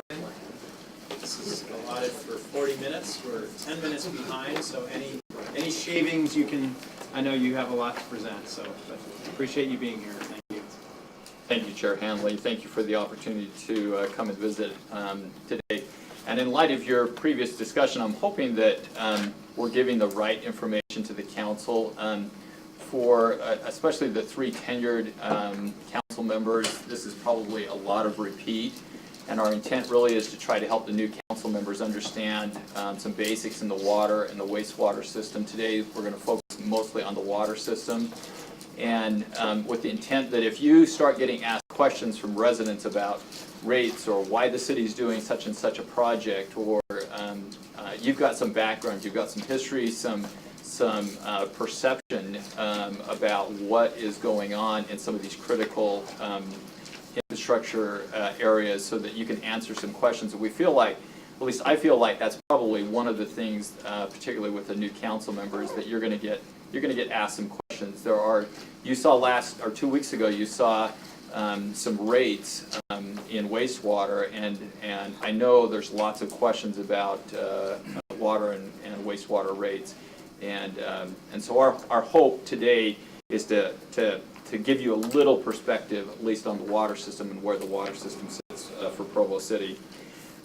Before I get started, I need to introduce again in trying to put some names with faces. We've got a lot of the same staff that was here 2 weeks ago, but I do need to introduce a couple of new members to you. I've got, where's Ryan? There's Ryan right there. One section manager that reports to Gary Calder. Ryan York is over our water sources. So everything as far as water coming into the system, he's in charge of it. That's basically how you kind of look at it. And some of the operation. We also have another section manager. I don't think Matt's here. He'll be here. I'll introduce him. Matt Hutchings is over the distribution system. So basically, all the pipes, anything related to the pipe, once the water's in the system, Matt is responsible for that part of the water system primarily. I also wanted to point out one other individual. You'll hear a couple of names regarding water rights quite often, John Mabey and John Schutz. John Schutz is back behind, right there by Shane Jones. John Schutz is the partner with John Mabey. John could not come today. John Mabey is the long-term, he's been with the city for many, many years over water rights, and we're going to touch a little bit on water rights today. And I thought it was important for you to meet a couple of the people that play key roles. And again, the staff does just a fantastic job relative to water. Let me give you, while you're looking at this chart, let me give you a little bit of statistics about the water system to kind of give a little perspective on what happens in our water system. During the winter months, we have our lowest demand, primarily because we do not have any demand on outdoor watering on the water system. And so generally, our water demand drops somewhere in the neighborhood of 13 to 15 million gallons per day. 13 million gallons a day equates to about 9,000 gallons a minute.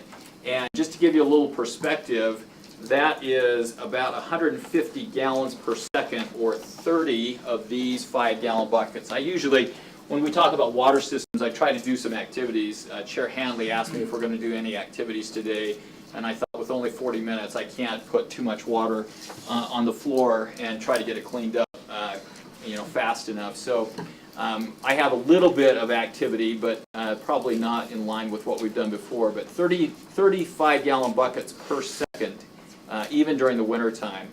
During the summertime, and usually this happens in July, our highest demand usually is during the month of July, and we'll average about 54 million gallons per day. And that is 37, almost 38,000 gallons per minute, 625 gallons per second, 125 buckets, 5-gallon buckets of water per second that the city has to put out.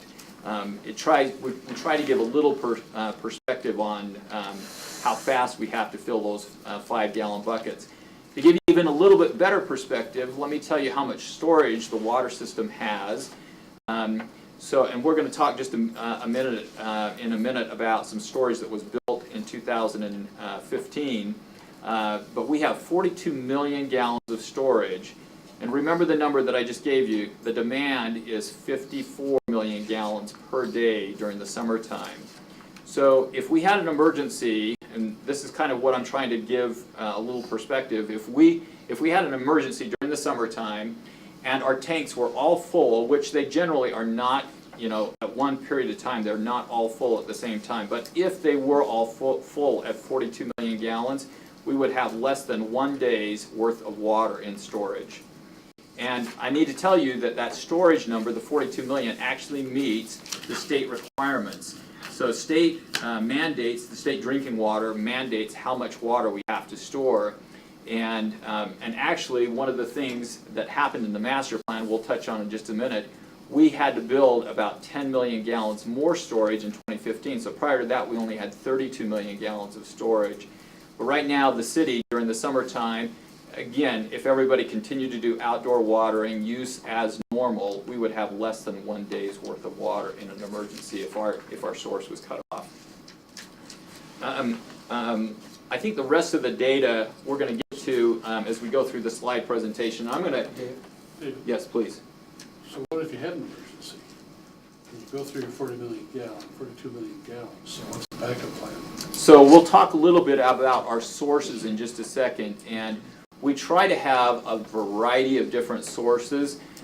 You'll hear the word redundancy a lot in water systems. And so a redundant system is where we have a multitude of backups. We have different sources so that we don't rely on one source of water, because that puts the system in jeopardy. We're relying on one system, and if that one system goes out, that one source of water goes out, you got a problem. So you'll get it. We'll get into that in just a second here. Please. Yes, just to kind of look at the graph, is this drinking water or is this wastewater? This is drinking water. So very similar to the wastewater graph we looked at 2 weeks ago. That's right. That's exactly right. So 2 weeks ago, I showed you a similar graph out of the wastewater master plan. About the same time I was given, when I first started here, given a draft of the water master plan also. So this is drinking water. This is culinary water. And please don't confuse those two items. They're closely tied, and we oftentimes use resources in similar ways. But this is just looking at drinking water. And this is mostly financial information right now on this graph. So you can see the general trends. You can see where operations and maintenance and the different expenditures were happening clear back in 2000, starting in 2000 and going through fiscal year 20.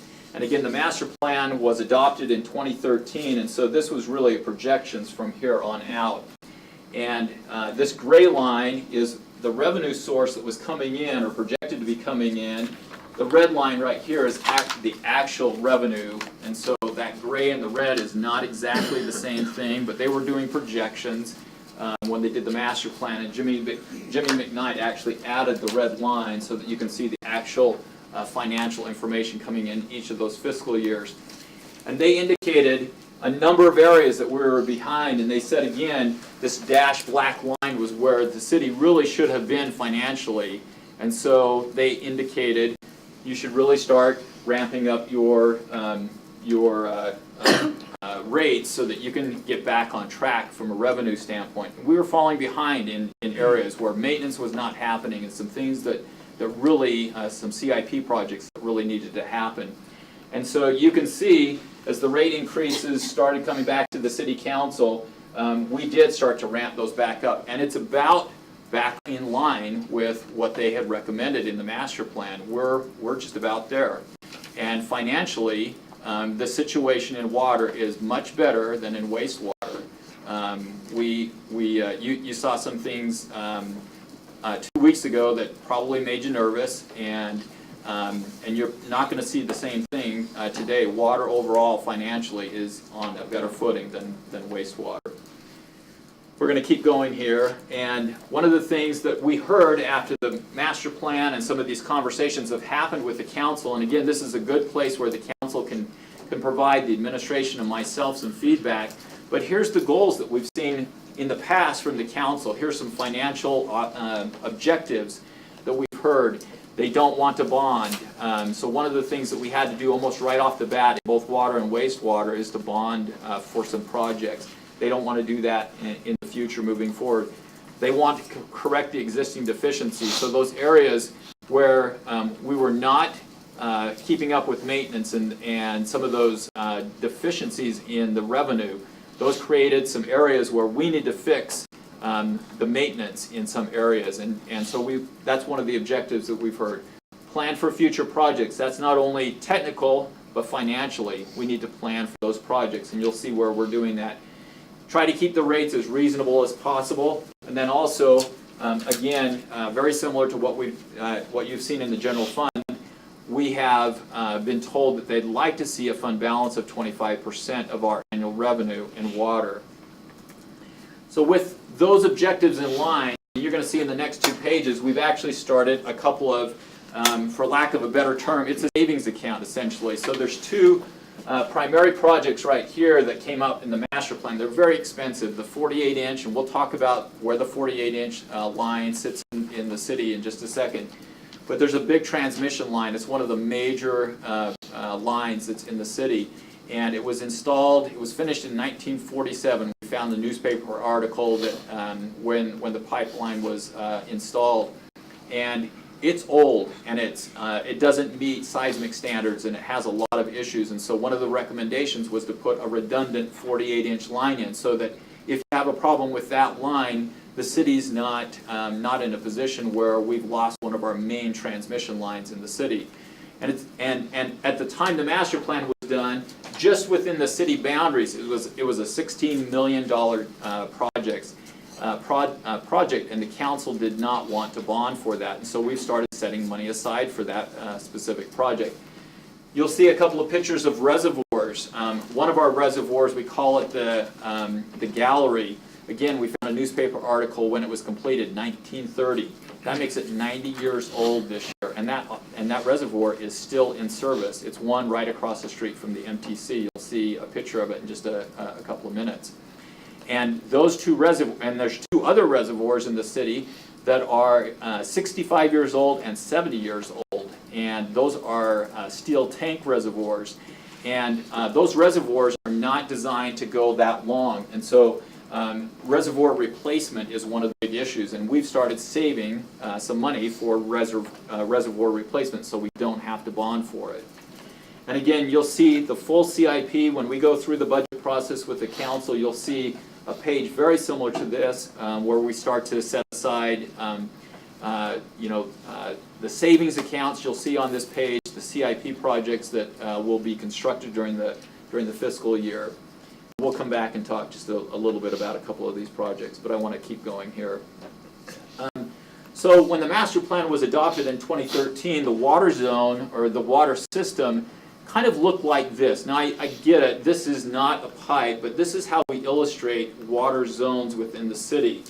So Provo City and most of the cities along the Wasatch Front, at least, because we have the mountains, build tanks up on the foothills of the mountains, and they provide the water pressure downstream. You have to build a water tank about 100 feet up the hill in order to get about 50 psi, a little bit less than 50 psi. That stands for pounds per square inch, by the way. Sorry, I apologize for using that technical term. But that's about the minimum pressure that you want on a home. And so you'll see the tanks that feed this blue zone actually, or the main and the gallery that I just mentioned across from the MTC. And you'll see the tanks that feed this zone, the southeast zone. They always sit up above the zone by a couple hundred feet, or by a couple of feet, about 100 feet. And so you'll see that's kind of how one of the technical issues that we talk about water in terms of zones. And in order to transmit water from a lower zone to an upper zone, you have to put in a pump system. And so we pump water at a certain percentage, and that's really how we get water up into the foothills. Most of the water comes in the lower water zones, and we have to pump it up the hill. So I mentioned in the master plan, they came back and indicated these two tanks, and again, the MTC's over in the left-hand upper corner, right across the street from the MTC, 2 water tanks, the oldest water tanks. This one has a couple of volleyball courts that sit on it. That's the gallery. That's the 90-year-old tank. And if we occasionally will drain those tanks. I think it was about 4 years ago, we actually took a couple of council members on a tour. We had this tank drained. And if we do that again, I think it's a very educational thing for council members to do. And we'll let you know if that happens in the springtime when we typically do it. But they came back in the master plan and said, about 70% of your water connections run off of these 2 tanks. You can see, if I go back, you can see this big blue area. I mean, it's the majority of the city easily. About 70% of the water the water system was run off of those 2 tanks. They consist of, between the 2 of them, they consist of 11 million gallons. So again, 11 million gallons out of 32 million gallons. It's about a third of our source, of our storage, served 70% of our city. And you can, I mean, the math is easy to look at. We were out of kilter as far as storage. And so one of the recommendations they made immediately was to build an additional 10 million gallons of storage. And we built it so that we could divide that large water zone and use the tracks kind of as the natural dividing line between the 2 water zones. We built 2 tanks, one up in Slate Canyon, one on Columbia Lane right there, and ran the water lines through the Grandview neighborhood and then down 900 South into this area right here so that they feed individually just the west side. So we added these 2 tanks, and you probably noticed the construction. This one that's on the lower end is up in Slate Canyon. It's designed in a future park. The roof was designed so that we could put tennis courts and a basketball court and a couple of other things on it. It looks a little bit odd right now because they're not designed, you know, the tennis courts aren't there. But you'll see these little cones that kind of stick up out of the roof. That's the intent, is so that we can put a fence on top of it for tennis courts. So we were thinking with our park department how to use this surface in the future. It was also designed so that 4 million gallons can be added to the south of it very easily. You'll see, if you look carefully at the tank, it's actually designed in 2 pieces, and we built the first piece, but the second piece can be added really easily in the future to it. The other tank up on Columbia Lane, it's a large rectangular tank. You can only see one end of it really from Columbia Lane, but if you drive into the retirement center, I'm trying to remember the name. Cove Point, thank you, Gary. If you drive into Cove Point, you can actually see more of the tank, and it's 6 million gallons of storage. It's an odd shape for a couple of reasons, but it was one of the 2 of the most significant projects that we built in recent years. Let me continue on and talk a little bit about the distribution system so that you understand a little bit about where we get our water and how it gets into the city. So much of our water comes from Provo Canyon, and we'll talk about sources in just a second here, but we have a 36-inch line that runs up Provo Canyon. It's underneath the road. It's not very visible. There's a few locations where you can see it if you know where you're looking. But most of our water, about half of our water, even during the summertime, comes from springs. And during the wintertime, we run almost entirely on spring water only, and it comes down Provo Canyon. We have about 170 spring boxes in a variety of different locations up in Provo Canyon.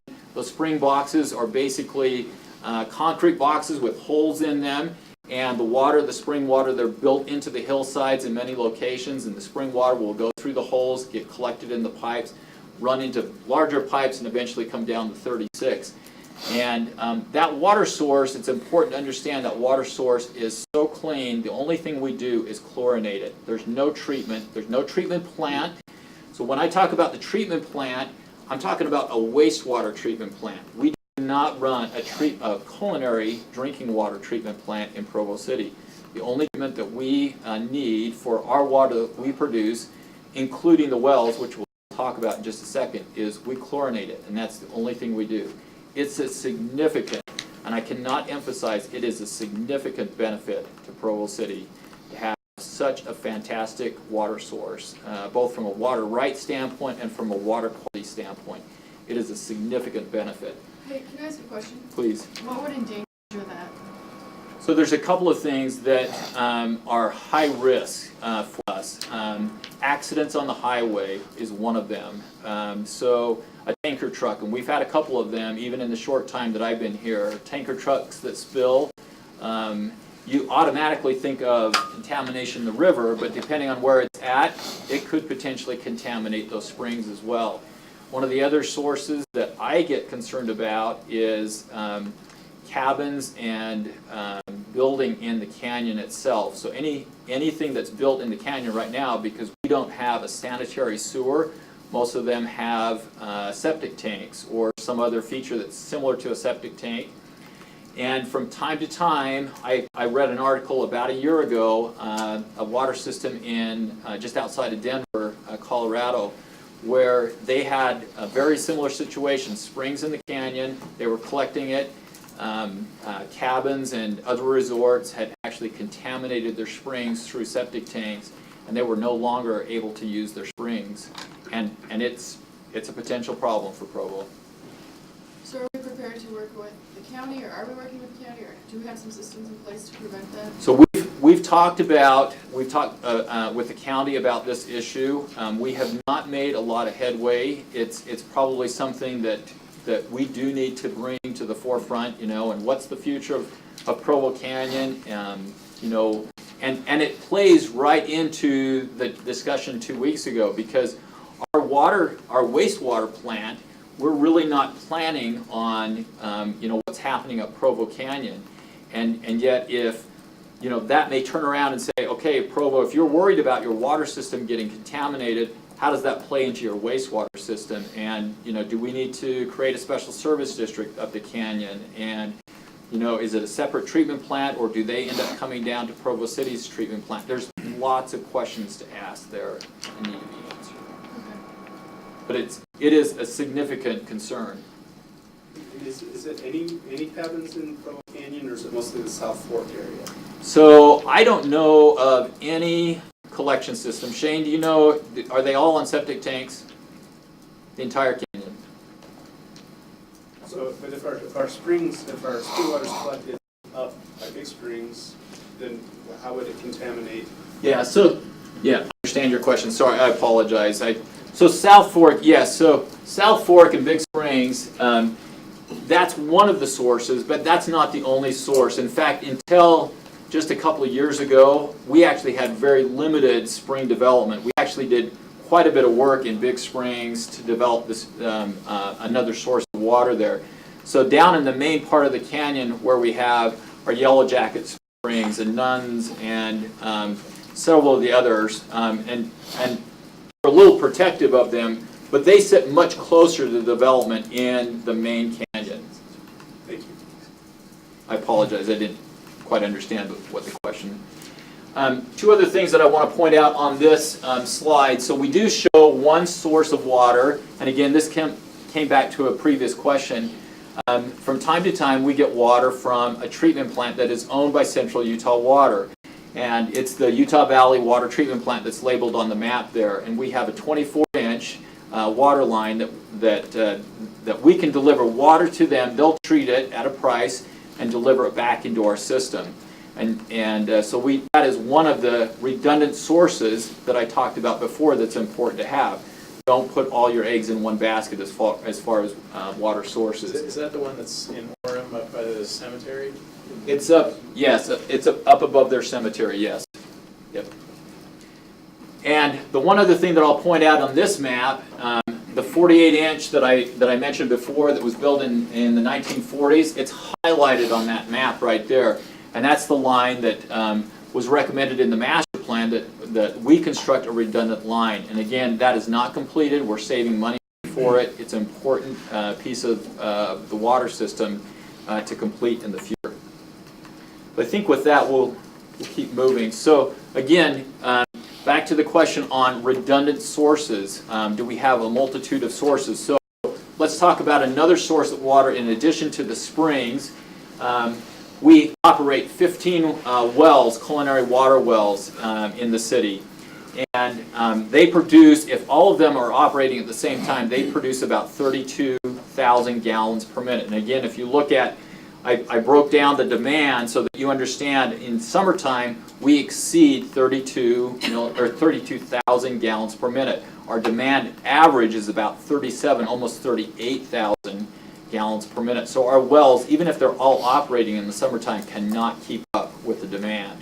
So that's where springs and potentially the source from the Utah Valley Treatment Plant would be turned on is during those really high demand times. And we'll come back and talk about wells in just a second and how they operate in just a minute here.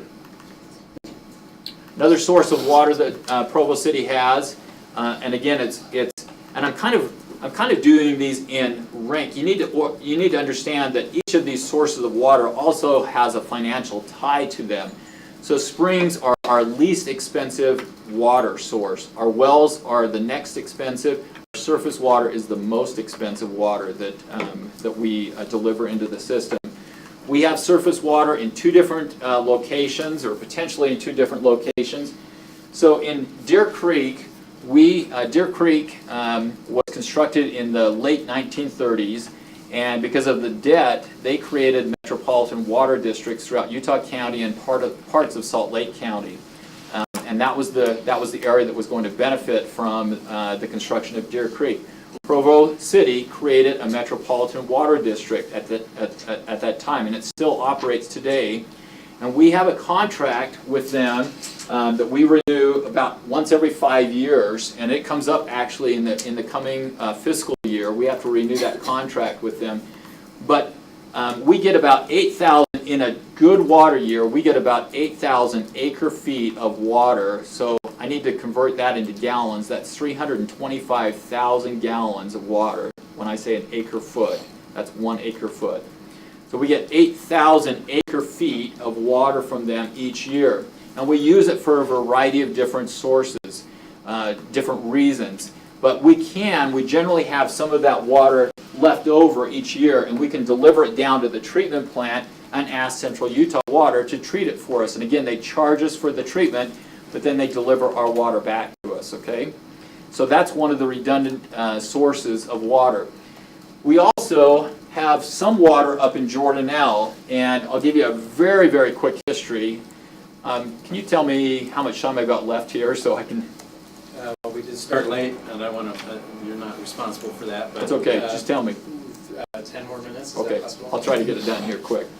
So in the mid 1980s, when Jordanelle was originally proposed, Metropolitan Water District of Provo and Provo City did not like what was happening. It was mostly over water rights, and they actually took legal action against Central Utah Water. Very short story.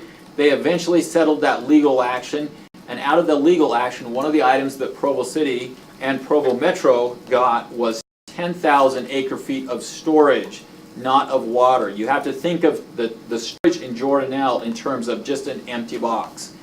And it's our responsibility to figure out how to get water into Jordanelle. And it's one of the main things that we're working on. That agreement is over 30 years old now, and the city really has not exercised what I would say a significant improvement of that asset. It's one of the best assets that the city has, and we really have not put that to full use. Primarily because the city doesn't have a lot of water rights that are above Jordanelle. We do have one water right. It's called the Lost Lake Water Right, and 5 years ago we started putting water into it. But in 5 years we've only stored about 3,000 acre feet of water there. So it'll take 15 years basically to fill it up if we continue to use that as the only source of water. And I don't think it's I don't think that's really an active use of the asset. So we're actively, and that's one of the things that John Schutz and John Mabey are working on right now. We've spent 2 or 3 years now, significant conversations with Central Utah Water, with the State Engineer's Office, with Provo River Water Users Association, trying to figure out how to get water in the storage in Jordanelle. We'll come back and talk. That's another that's another point that we need to spend more time with the council on. Another graph that came out of the master plan is pertaining to water rights, and this is a summary of water rights. And over here, these are stacked opposite of this column over here. This tells you the water right and the type and the quantity of water rights, and we stack them on top of each other so that we can kind of say, if we're using all of the water rights at the same time, do we have enough water in the future? And you can see the years we're kind of projecting future use along the bottom here into the year 2060. And this is an attempt to say, does Provo City have enough water into the future? The graph, and you can see this is a dry year. The next graph that I'll show you is an average year demand for water.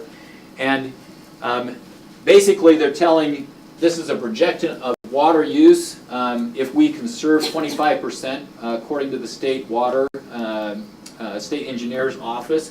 If we continued on our projection without conserving water, that's the dashed line that's on the graph there. And then I asked Jimmy to add our actual water consumption onto this graph. It's shown in yellow, and you can see actually that Provo City is actually doing better than the 25% conservation goal. We have significantly done better. This year, it sounds like a lot of water, but this year we used 8 billion gallons, just a tad over 8 billion gallons of water in 1 year. And it's a lot of water. But our average is actually higher than that. We tend to use about 9.5 billion annually. And so this year, it's one of the lowest years. In fact, it's the second lowest year out of the last 20 years. And so the city is doing an excellent job as far as water conservation. They're very conscious as far as not wasting water. So we're actually meeting the goal very well. But one of the things that, if you look at the numbers really carefully here, you'll notice that in the dry year versus the wet year, they really don't make a lot of adjustments as far as the springs and the groundwater. And it led the staff and myself to start to question whether that was really the right assumption to make. Some of these other quantities, they do start to dip in the dry years. But one of the things that we started looking at was, and I know this graph is a little bit difficult to look at, but this is one of our wells. It's up at the very north end of the city on 5600 North. And we started going back and saying, how much data do we have? We went back, clear back when they drilled the well in 1977, and we said, what is the static water level in 1977? We started graphing every single point on those wells, clear back into December of 2018. And you can see the static water level is actually on the decline. Even good water years. In 2011, you can see right here, this jump right here, it's one of the best water years we've had in the last 20 years. But you can see it did not rebound back to the point when it was originally drilled. We've looked at other wells. This is what we call the 88 well. This is on 800 West and about 800 North. And right next to the Provo River, same indication. It's on the decline. Not as much as the 5600 North well. You'll notice that this one's dropped about 60 or 70 feet on static water levels over the last 40 years. This one's dropped about 20 feet. But the average seems to be in the at least 20. Those seem to be about the extremes on our wells. And so one of the things that if you start looking at this graph and saying, here's all your groundwater, and this is called an UMPA water right. So this is all your groundwater rights right there. And this graph assumes that almost 30,000 acre feet of water is available in groundwater. Right now we're using about 15,000 acre feet. That's about half of what we typically use. And at half our demand, we're seeing wells drop as fast as they are right now. So the reason that I'm saying this is it's an issue that we need to be concerned about. And it's probably the most important issue that I can bring to the council right now, and it's about recharge of our aquifer. We have lots of good sources, and we have 3 very good variety of sources, but one of them being the aquifers, being the wells themselves. They may not have the water in the future And we need to take an active part in ensuring the future water that's available in the wells. So let me describe a little bit about, and I'm going to have, is Johnny out there? Yeah, Johnny. You guys want to move this in here so that everybody can see this? So I had Ryan and Johnny and staff kind of build a very, very simplified version of how water gets into our aquifer. And I'm going to take just a minute and describe this, but thanks you guys.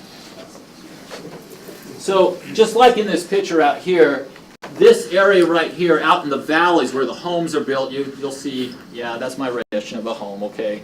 So where the homes sit, Lake Bonneville years and years ago did a great service to Provo and along all the Wasatch Front.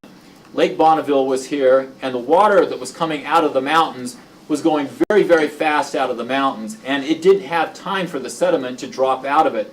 But once it hit the lake, and once it started moving into the lake, that's when the water started to slow down. And when water slows down, the sediment that it's carrying lets it drop to the bottom of the lake. And so there was a natural clay layer that was built out in the valleys, all along the Wasatch Front, including Provo. And that clay layer is about somewhere in the neighborhood of 150 to 250 feet deep.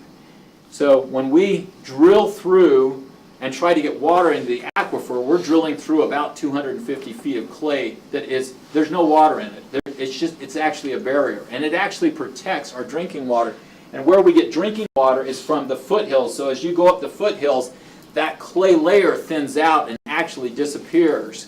And so most of our water source is coming from foothills and in the mountains, and that's how it's recharging. And that water, just like you can see, this water right here is coming into the rock, and it's actually dropping underneath the clay. And then right here, this is where we go and drill, just like almost like a drinking straw. We drill through the clay and get down into the rock.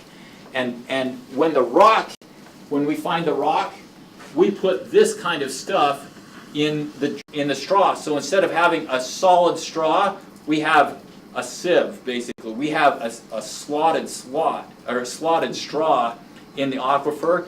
And this is where the water gets into our wells.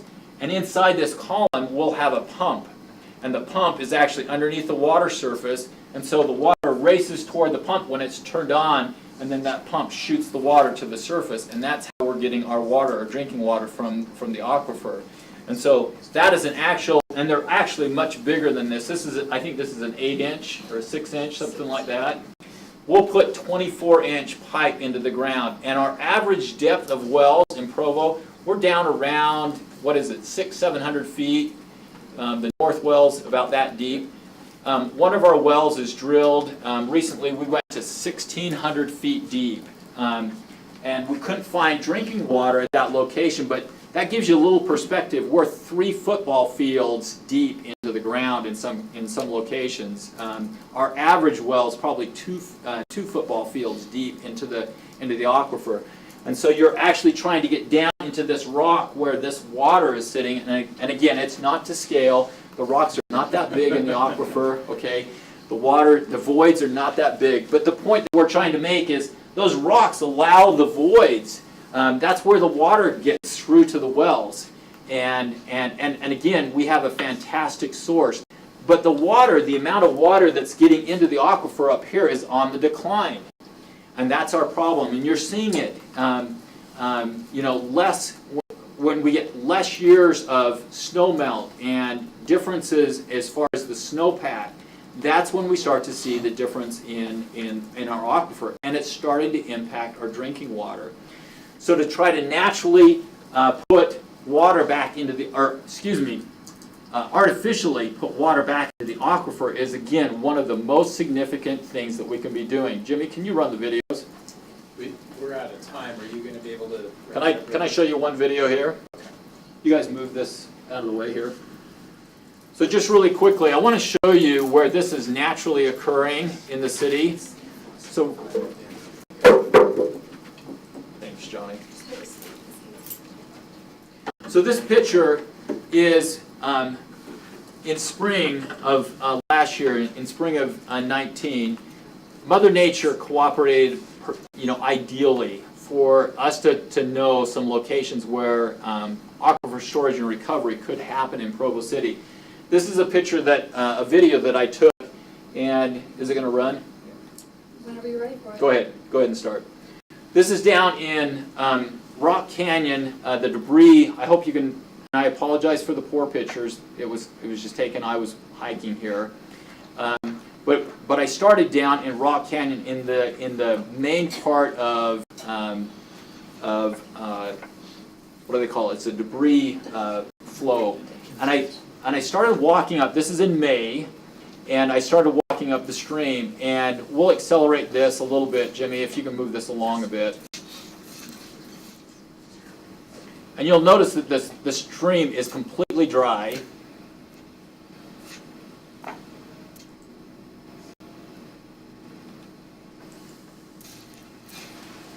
Until that point right there. And I had to walk about 2 or 3 minutes up the stream, and you can hear it. Go ahead and let it run. And you can hear it running, but it's actually disappearing in the rock as I walk up the stream. Now let me show you the video all the way up. So as you, most of you have walked Rock Canyon. As you walk up Rock Canyon, there's a gate that you go through. Provo City, Brian and several other people put in a weir last spring. This is the weir right here, that white object in the stream.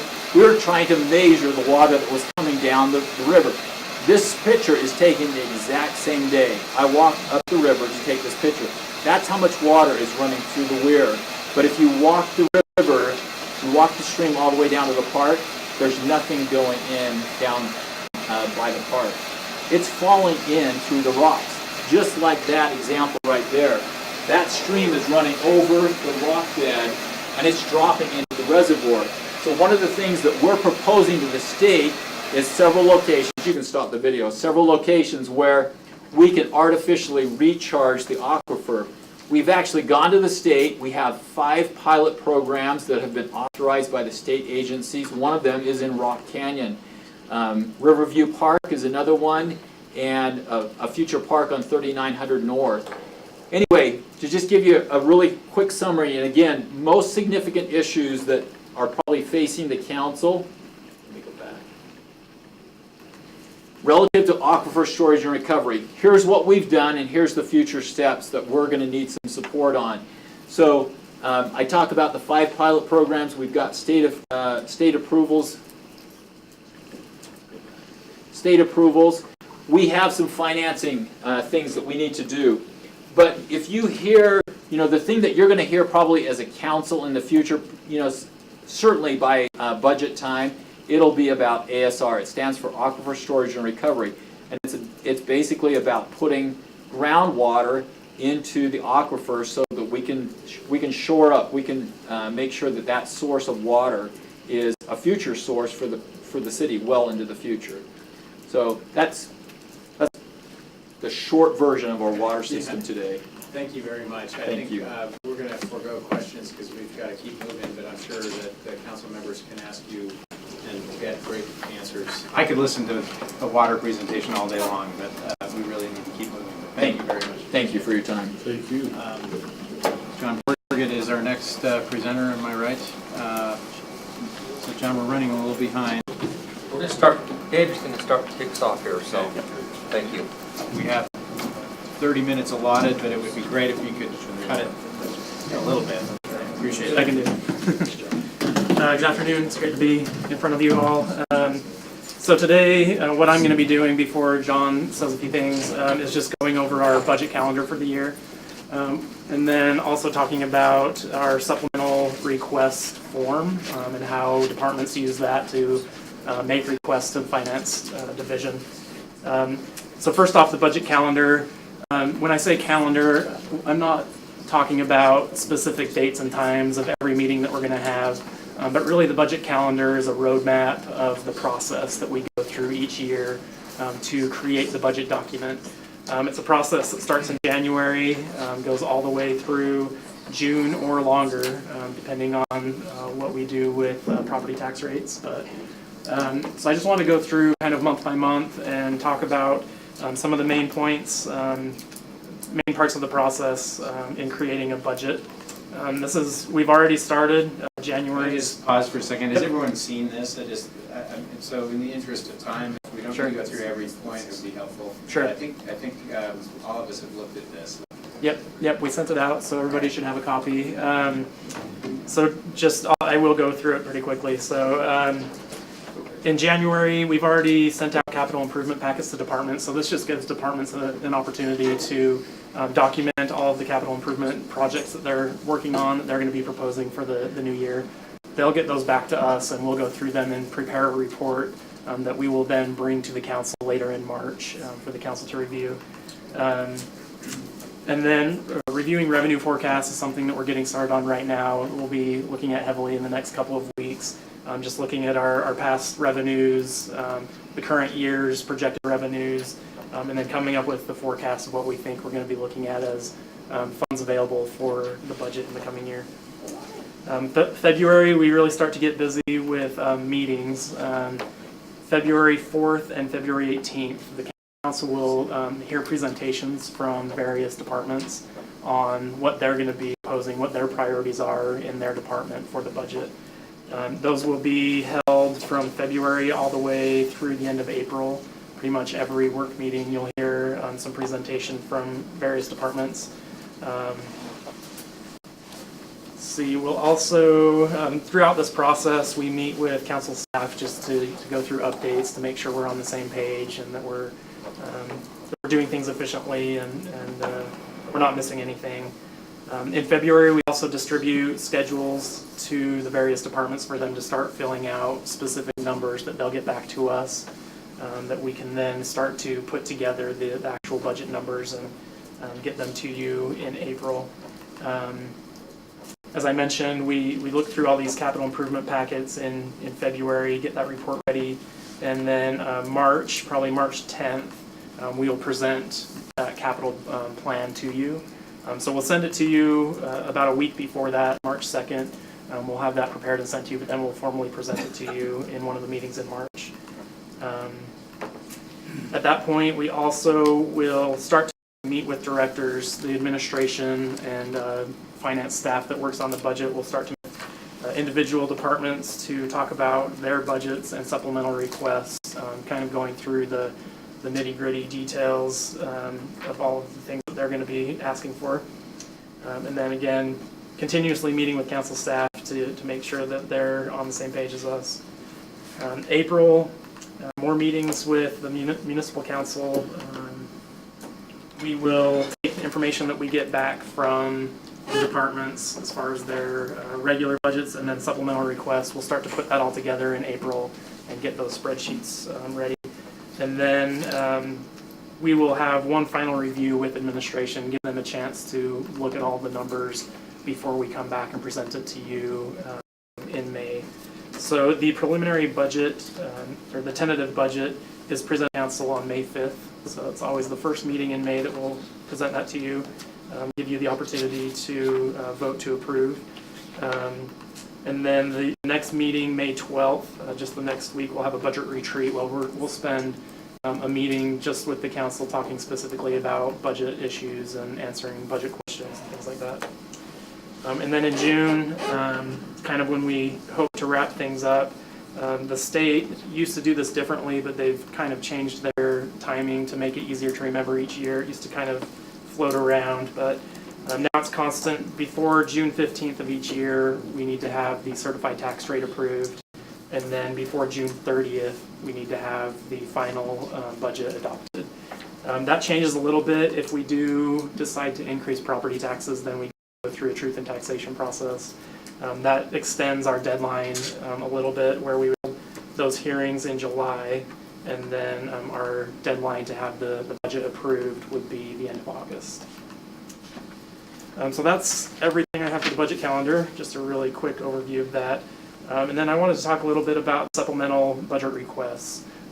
So there's a form that we use for departments to make these requests. We'll send these out pretty quickly here to the various departments, and they'll start working on them and get them back to us soon. And then we will use this information to create the budget and specifically the supplemental request part of the budget. So just looking at the form, we've kind of improved it, upgraded it this year. Hopefully it'll be easier for departments to fill out. But the reason that a department would use this form and get it to us is if they are initiating new programs, projects, or activities, expanding the scope of existing programs, projects, or activities, purchasing new equipment or software, or reinstating programs, projects, or activities that previously were discontinued. So this won't be filled out for every single budget item. That's kind of an every year regular operational type of thing, but anything that's new, extraordinary, or different, they'll fill out this form so that we can review that. Some of the things I'll point out on the form, we ask them to tell us whether what they're requesting is a critical item, whether it's necessary but not necessarily an emergency or critical, and then, or if it's aspirational, if it's just something that they want to do, but it's maybe we can put it off if there's not the budget for it this year. Of course, we ask them for the total amount that's requested for the supplemental item. We ask them whether this is a one-time thing or whether it's going to be recurring. And if it is recurring, if that's going to be an indefinite item that's going to be, forever until we do something about it, or if there's a finite limit to whatever they're requesting. That's like a lease for equipment or something that lasts only a few years. They can specify how many years that's going to be. The next two boxes, they have some space to give us the details of what it is that they're requesting, why it's important, why it's critical or necessary, and then justification in the second box, justification in relation to the city's goals and plans, and kind of how it fits in. And then at the bottom, we added this year a place, we wanted to make sure that we're capturing all consequences of these supplemental requests, whether good or bad. And so we're asking departments to kind of analyze these requests and tell us if there's going to be any additional costs associated with operational costs or maintenance or personnel. And then also on the flip side of that, we want to know if there's going to be any savings from the purchase of equipment, for example, that may increase our efficiency and save us some money somewhere else. So they'll give us those numbers there, and hopefully with all of this information, we can get a clear picture of what their request is, and then give that to you, present that to you so that you can make decisions on what will be funded and what won't. So really quick, that's supplemental requests. So with that, I'll answer any questions. If there are none, then I'll turn the time over to John. Thank you so much. Okay.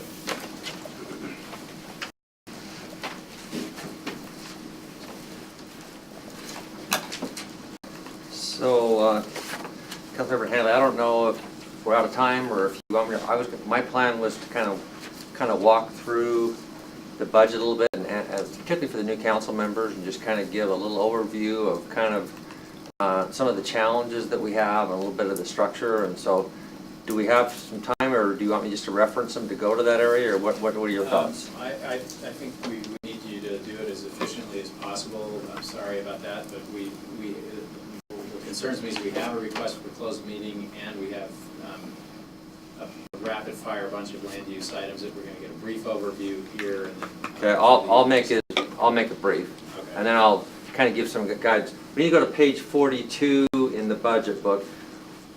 One of the things that I think is a great resource for all the council members, and particularly the new council members, is as they're getting ready for the upcoming budget season, to go back and look at our fiscal 20 budget that's out there right now. And a couple things that I just wanted to mention. This is on page 42 of the 2020 budget, and you may hear occasionally, how big is the city budget? Well, this is the page. This number right down here, $253,940,000. That's what the 2020 budget was. It was adopted and approved by the council. And then you might ask yourself, well, where's that money being spent? And what's important is the general fund, which is up at the top, and the general fund is basically where all activities that don't belong to a specific fund, or the funds aren't restricted, it winds up in the general fund, and that represents, if you were to run a number, that represents 23% of the $250 million. And I'm going to talk a little bit about the general fund in a minute, but then we have our enterprise funds, which are our business type funds or our utilities, and they represent $135 million or 54%. And so if you take our utility funds and our general fund, you're talking roughly 77% of the city, which is where most of it is. But we also have what's called our capital improvement fund, which are our capital projects of 16 million. And these are not, the capital projects that are related to utilities are included up here, but these are our capital projects, and we have our special revenue funds, which are revenues that are restricted and for a specific purpose, so they're listed here. And then we have our debt service as well as our internal service funds. So anyway, that kind of gives you an idea of where the 203 million is going, and it really is kind of just a one-page snapshot that kind of gives you that picture. If we switch to the next page, here we talk a little bit about, scroll down just a tad, John, thanks. The general fund, as mentioned here, is the primary fund for the city. This fund is used to account for resources not accounted for in other funds. And then we talk a little bit about the revenues. In the revenue, the city can be classified into three major sources. We have taxes, we have transfers, and we have fees. Okay, and as you look down here, this kind of gives you an idea in the general fund of the revenues, and you can see that 29% is sales tax. That's the biggest piece. But then we also have transfers in, and this is primarily transferred from the utility funds. And then franchise fees, which come from, it's a 6% franchise fee on our utilities as well as other utilities operating within the city. And then property taxes is down here at 8%, okay? And so that's kind of gives you an idea of the revenues. If we can scroll down a little bit, we also look at sales tax revenue, and you can see the growth. By the way, I can let you know that over the last 5 years, our sales tax has increased 3.8% on average. And we anticipate that we should be pretty close to 3%. So far this year in fiscal 20, we've received 4 months from the state, and we're running at 5%. But normally it's, in good years, we would expect an average to be 3 to 4%. We scroll down a little bit, we have property taxes. You can see when the city collects property taxes, it actually comes in three areas. One area is the general fund, which is the general operations, and then we have our bond obligations, which is our general obligation bonds, which is our rec center bonds and our new city hall and public safety center bonds.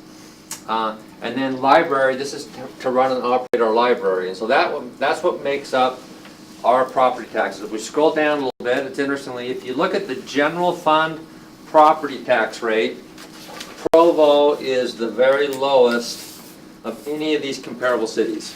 So our general fund property tax rate is very, very low, has very few increases.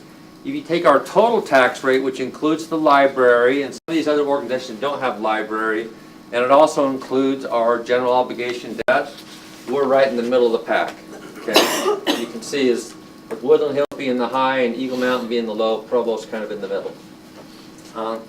We scroll down a little bit, you can see it just talks a little bit about other revenues, and so I'm going to just let you know that this section of the budget book is a great opportunity to kind of get familiar with the budget book, and so I would encourage the new council members to, and all the council members, to go through and review it and come up with some questions. And I'm happy to have you come meet with myself or David, or you can give me a call. We're happy to answer any questions and help you become familiar with it.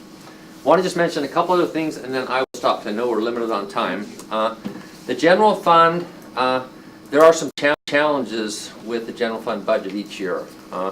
One of the challenges is that the revenue come in from the general fund, for the general fund, our sales tax, which is the biggest one, and then we also have property taxes, we have fees, and we have transfers, okay? And then one of the challenges with those is true with sales tax, we get roughly 3 to 4% increases when things are going well, but property taxes are pretty flat because we only get new growth. The rate actually goes down as values go up. And then fee increases, we get some fee increases, but usually not substantially. But when we raise our utility rates, the transfer increases, which helps. But in the general fund, 77% of the costs are personnel related. And as you know, personnel typically increases over time due to what we have as merit increases and also due to increases in benefits. And so as those costs increase, one of the challenges is having revenues that increase to help pay for those as well as cover other needs of the city. And so I would just mention to you that it's a challenge. Last year in supplemental requests that David just went through, we had 3.8 million in requests that were important needs that departments felt like they needed, and out of that 1.5 million we weren't able to fund. And it was actually a relatively good year. And so there are challenges in balancing the budget. You also know that we have needs, new police officers, firemen, a lot of different needs that are there in the general fund. And so it is a challenge. And I just kind of want to have you be thinking and be aware that it's one of the challenges in government, and particularly with our revenue sources, just because it's always a balancing act, and we're always trying to make sure that we're prioritizing things the way that we go. And so with that, I'm happy to answer any questions. I apologize if we're making you go over a little bit, but what we wanted to do is just get you a little bit familiar with and start thinking about the budget. Very helpful. Again, unless there are pressing questions, I'd like to move on, if that's okay. I think we know we're going to be asking you lots of questions, and as we move forward in this budget season, that calendar is very helpful for us to sort of get ourselves oriented about what's coming, and we very much appreciate the communication we have with you. So it's page 42 in the budget book. I would make a note to go to read through 42 and through 50. About 8 pages are real critical through there, and then we'll have to answer questions. Great, thank you so much. All right, we're almost back on schedule. Jason.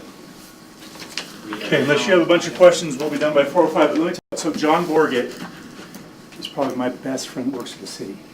And if any of you need copper wire, you give him a penny, in a week he'll give you a very long strand of copper wire. Okay, so this is the first time we've made a presentation to the council on the Innovation Fund. This was first put into place in budget year 17 and 18. And at the time, there were 17 requests that were made to the administration, and 7 of those were funded. It's about 41%, and $76,000 were allocated. And I won't go over every presentation that was given, but there was the Innovation Fund. What the city administration was looking for is ways for the employees, the departments, to be innovative in services or products that were offered to our residents, to internally, to make us more efficient and to basically improve our quality of life, and see if we can do it in an innovative. A couple of examples that I'll just really quickly go over is our GIS department actually made 2 submittals. One was at the time that drones have been around for a while. The city didn't have a lot of interaction. So one of the Innovation Fund grants was for a drone program that allows the city to do some external and remote reconnaissance of hard-to-reach areas. For example, our energy department was able to use them to survey and heat sensor some of the transformers that are up high, a little bit dangerous. Public Works able to use them in some of their inspections of facilities, just get up high and be able to do some remote reconnaissance. The other thing they developed was an emergency response go-to bag that had a lot of equipment in it that could be literally picked up, taken to a site in an emergency, and then used to collect information. Everybody was on the same page. Those were 2 that were successful, but part of the things that comes out of the Innovation Grant Fund is that maybe not everything lands that we try.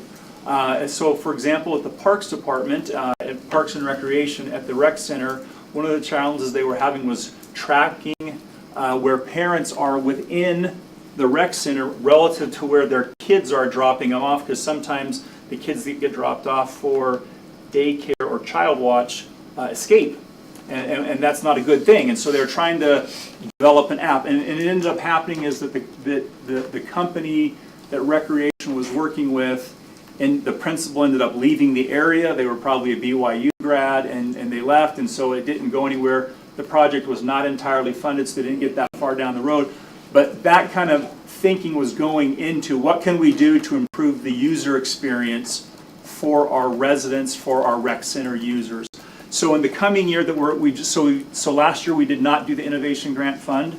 We're doing it again this year. We've had 14 applications. If all of those were completely funded, and they probably won't be, it would be at about $244,000. We gave the limit for each request $25,000. That doesn't mean that every request was $25,000. One of our requests was actually $2,500, and it's the Justice Court, which would like to operate, what do they call it? Just an opportunity to be introduced to the court without actually having to go through the process yourself, either by violation or otherwise. So it's kind of a user experience with actually being in the system. You could be parallel to the system.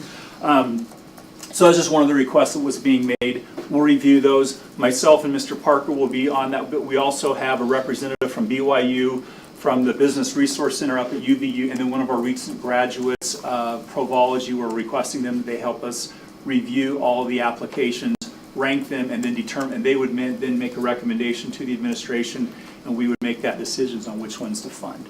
So do want to let the council know that it is alive and well. This will be our second go-round, and we'll go from there, and that's all I had.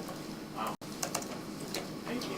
Any questions for Dixon? What was the current fund amount?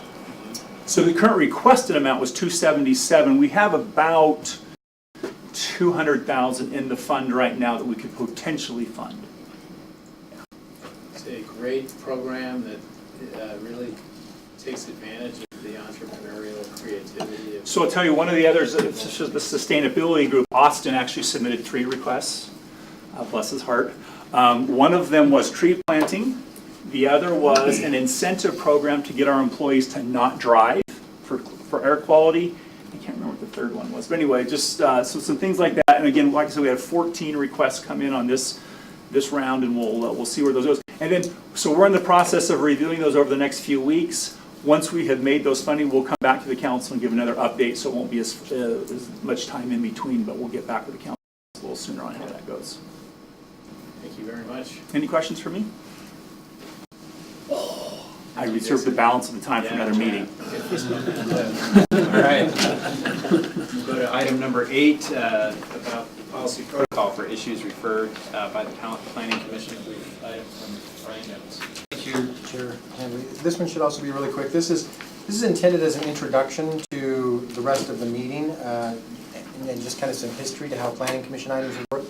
So it used to be that something would go to the Planning Commission, and staff over there would notice it to the public, and council would take no action on it and do no noticing until the Planning Commission actually had finished their consideration of it and sent it over to council staff. And then at that time, noticing would issue of meetings that were going to happen, and then it would come to a work session and get discussed quite a bit, and then it would go to council meeting and get discussed.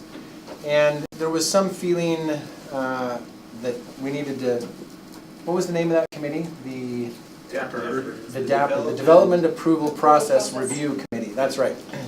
So there was a council subcommittee that spent quite a bit of time talking about this, and what it morphed into and what is now the current protocol is that when someone submits an application that needs Planning Commission consideration, planning staff actually notices both the Planning Commission meeting and the council meeting.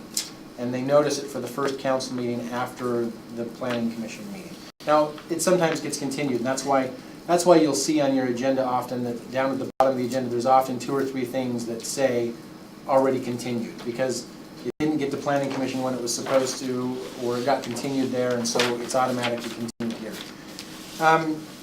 So the other thing that happened, though, is that we implemented these rules regarding kind of a first and second hearing in the council meeting. And we talked about that a little bit in the last council meeting, where anytime something coming from Planning Commission is heard in the evening meeting and it's the first hearing, by council rule, any one council member can ask for it to be continued, and it will be automatically. And that was done with the discussion among the DAPR group, so that things that were considered to be routine and easy to just justify acting in the first meeting would be acted on then. Everything else would get delayed for 2 more weeks. And then in the meantime, what happened in the work session is what you're going to see here in just a minute, which was that we started doing this procedure of having planning staff come over and give only 5-minute presentations in work session. Now that seems like no time, right? And it isn't very much time. The entire purpose of that is that it's intended for presentation only. It's not intended for discussion, because the thinking was, if it's so routine that it's going to be approved in the first meeting, then you don't need to discuss it in work session. And if it's not routine enough to get approved in the first hearing, then you can discuss it in the evening meeting and continue it, right? And so the purpose of having the planners come in and even do these 5-minute presentations was to just get you prepped enough for the evening meeting that you knew that you could have a couple hours to think about what questions you might have. Does that make sense? So again, we just kind of wanted to go over that procedure because maybe it's a little bit out of the ordinary, and it's kind of weird to hear something and then not have time for questions. But that's why that procedure exists, historically speaking. So. Can you, I'm sorry, yeah. I was listening. I just wondered if you could go through those steps again, because I'm trying to understand. We're automatically continuing some things, or tell me again. Yeah, so Planning Commission notices it, and they notice our meeting too. On the date that they notice for the first hearing, assuming Planning Commission has actually finished it, then it will be scheduled on your agenda for both the work meeting and the evening meeting.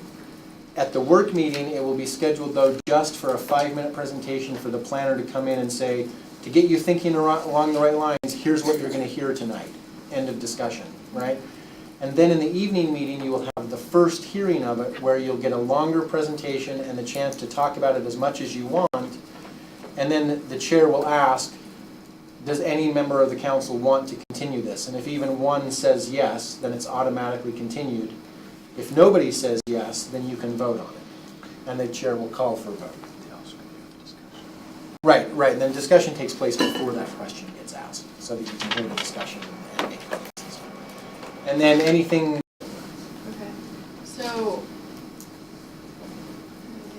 if we continue anything, it only takes one person to continue an item. We don't have to second it. So under the normal rules of procedure, if you want to continue something, say it's not a planning commission item, or it's a planning commission item that you've already heard before, then it takes a motion and a second and a majority vote to continue. This is a special rule that applies only to planning commission items that's the first time they're on your agenda. Those, it doesn't take a second or a vote. Yeah. Are we creating a culture of continuing items? Well, kind of. I mean, in a sense, that was intentional, because the process is, when this process was created, it already took a process that was this long and streamlined it down to this long, and so there was some concern that might be too short, and that we wanted this special rule to say, look, we're only going to act on things that are routine. Because normally under our old process, you wouldn't have acted on a planning commission item on the first day that you were hearing about it, hardly ever. Because you would normally hear about it in work session only, and then not hear about it until 2 weeks later in the evening meeting. Okay. So this process was designed to streamline routine items, but not to railroad non-routine items. We always have the option. Right, Yeah. correct. And that process can change. That's just the process that was adopted after the DACA committee review. Dave, I don't know if you want to address that, because I know you've raised a question about this. Just really briefly, Councilor Harding and I would like to discuss this more. But we were both involved in this process. So there is a safety valve, but I just wanted to make sure it was mentioned that if 5 or more council members really feel like they should vote at the first hearing, you can make a motion to suspend the rules, which is a different kind of motion that actually requires a supermajority. And so if there's 5 or more that want to vote, that option is available. Right. But we found that we typically don't like to do that. Anyway, that's a subject for further discussion. And I should I'd like to mention that suspension of rules applies to any council rule. That's right. At any time, well, the council rule says we need to do that, but if there's a supermajority that says, well, we want to overrule that rule for the moment, it takes 5. But it is fairly, in practice, it has been fairly rare. Yeah, so we will, I mean, I'd like to move on, but I think this issue of the one person requesting the continuance is a discussion that we should have at a future point, see if we want to make any adjustments to that. If I could just make one follow-up comment to that. Something I think you'll see, and maybe not, because different councils can have different personalities, but the thing that I've observed over the last 10 years is that actually the opposite exists, that there is huge pressure to vote on things, and that the council has a really hard time continuing things. And so I think one of the things that the committee, the DAPR committee, when they made this rule was considering is that it's normally so hard to continue something that they wanted a little bit of a built-in safety valve because we were streamlining the process so much. Going back all the way to the discussion that Chair Handley led earlier about process, what I've seen over the years is that we've tried several times in the council to implement kind of a first and second reading strategy, and we've tried 3 or 4 different ways of doing it. And pretty much without exception, after a couple months, it morphs into voting on everything the first time. And so I would say the opposite culture actually exists, and this was a conscious decision by the council to try to force a little bit of force a continuance where anybody was uncomfortable with something that it was the very first time they were hearing it. That makes sense. What about if we're hearing it for the second time? Can one person? No, it's only on the first day that rule applies. All right, thank you, Brian. We'll move on to our 4 items now. Is it 4? From the Planning Commission. Number 9, Public Works requesting a general plan amendment to correct language in Area 5. This is to be presented by Austin Taylor. Maybe I'll speak just for myself, Austin, but one of the quick questions that I couldn't find in the documentation is why. I didn't know if it was me missing the main point, but I couldn't quite understand why this was.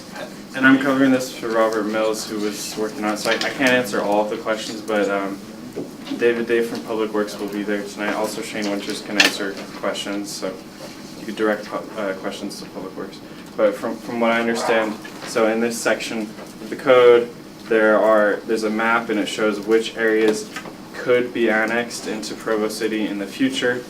And on the section 5 up here, it stipulates an elevation above which Public Works said they would have to redo some things in the current water system if people wanted to build above that elevation.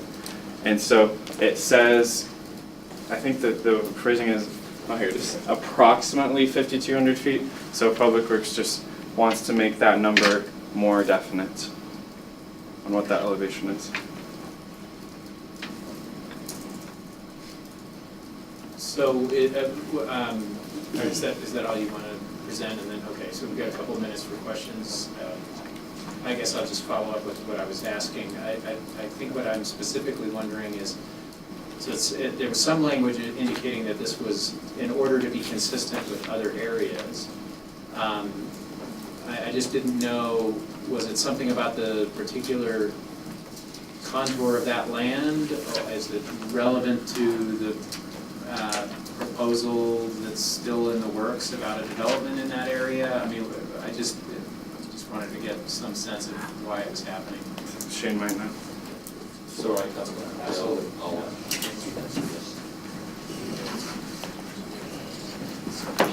So as the council just saw in our presentation that Dave Decker gave, we have several tanks up in this area and numerous pressure zones. Primary pressure zone is the intermediate zone that extends along up through this area, and the highest elevation that that zone can serve is 4876. Okay, and that 4876 contour runs right through the middle of this Area 5 through here. The next zone available is served by this northeast tank that sits clear over here, in roughly this area right here. And it can serve a much higher elevation. But the closest line that comes from that tank is clear down here. And so the master plan isn't necessarily wrong the way it's written, in that Area 5 can be served by gravity water systems, but main lines would have to be extended into the area from existing lines several thousand feet away. That is a correct statement. But as you know, when anybody's looking at plans like this, they see numbers. And that's the numbers what they fixate on. And anybody developing in this area is going to see 5,200 and think that they can develop up to that elevation. By clarifying that the highest pressure, the highest elevation we can serve for the pressure zone that's there now is 4876, just helps them know that that's as high as I can go without any problem. Any other questions? If I could, just for tonight, I won't ask you to answer now, but for tonight, if there is, it seems the timing of this item, if there's any reason for the timing of this item, that would be helpful to know for tonight's meeting. Thank you. All right, thank you. Okay, we'll move on to item number 10, Community and Neighborhood Neighborhood Department, Ordinance Text Amendments to amend permitted uses in 3 different zones. Javin, we are presenter. Thank you. So within each zone of the city, there are permitted uses. Those permitted uses have a number assigned to it. There's standard land use code, which is kind of generic code that a lot of other municipalities use. Within those, the permitted uses, we have some that are just permitted and some that are under a conditional use. So they are permitted in the zone, granted that there would be a condition added to it. Staff felt it would be a good thing to look through each of our shopping center zones and see if we would need to add a condition to each of these uses, or each of these land use codes. If there was not a condition foreseen that would need to be added, it was thought to be best to shift it from under the conditional use category to a permitted use category.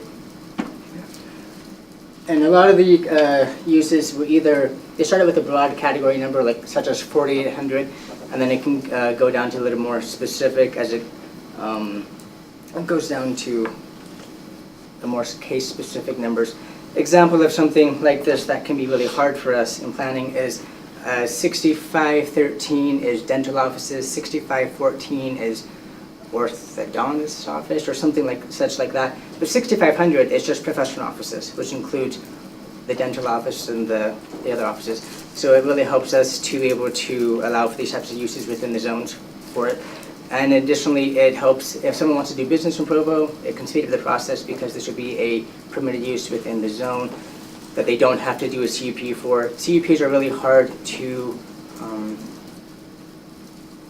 not approve sometimes in planning commission. I think Shannon can knows that firsthand.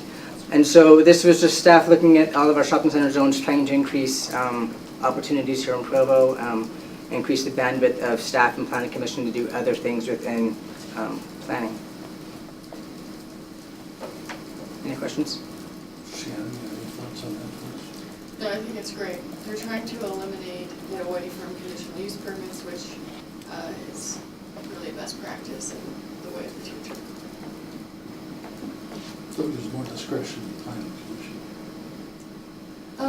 Yeah, it avoids kind of like spot zoning. Like this little property has these rights, and the next door property has different nuanced rights. So it's trying to level the playing field, right? Correct. It can be really hard when it says something so case specific, and when we have a use that comes in and it relates, but it's not exact, and it really gives us a little bit of flexibility when it is a related subject matter. All right. Any other questions? Thank you, Javin. Thanks. All right, we'll next go to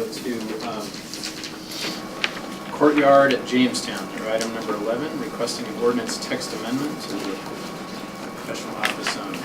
This is Brandon Larson.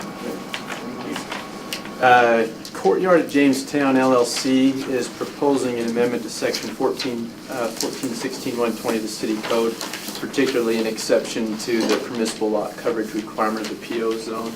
Kind of the back, so I'll kind of explain the proposal in the background and the pretty simple proposal recommended by the Planning Commission. So in October of 2019, the Planning Commission recommended, or actually approved, an expansion of the Jamestown Assisted Living Facility down in the area.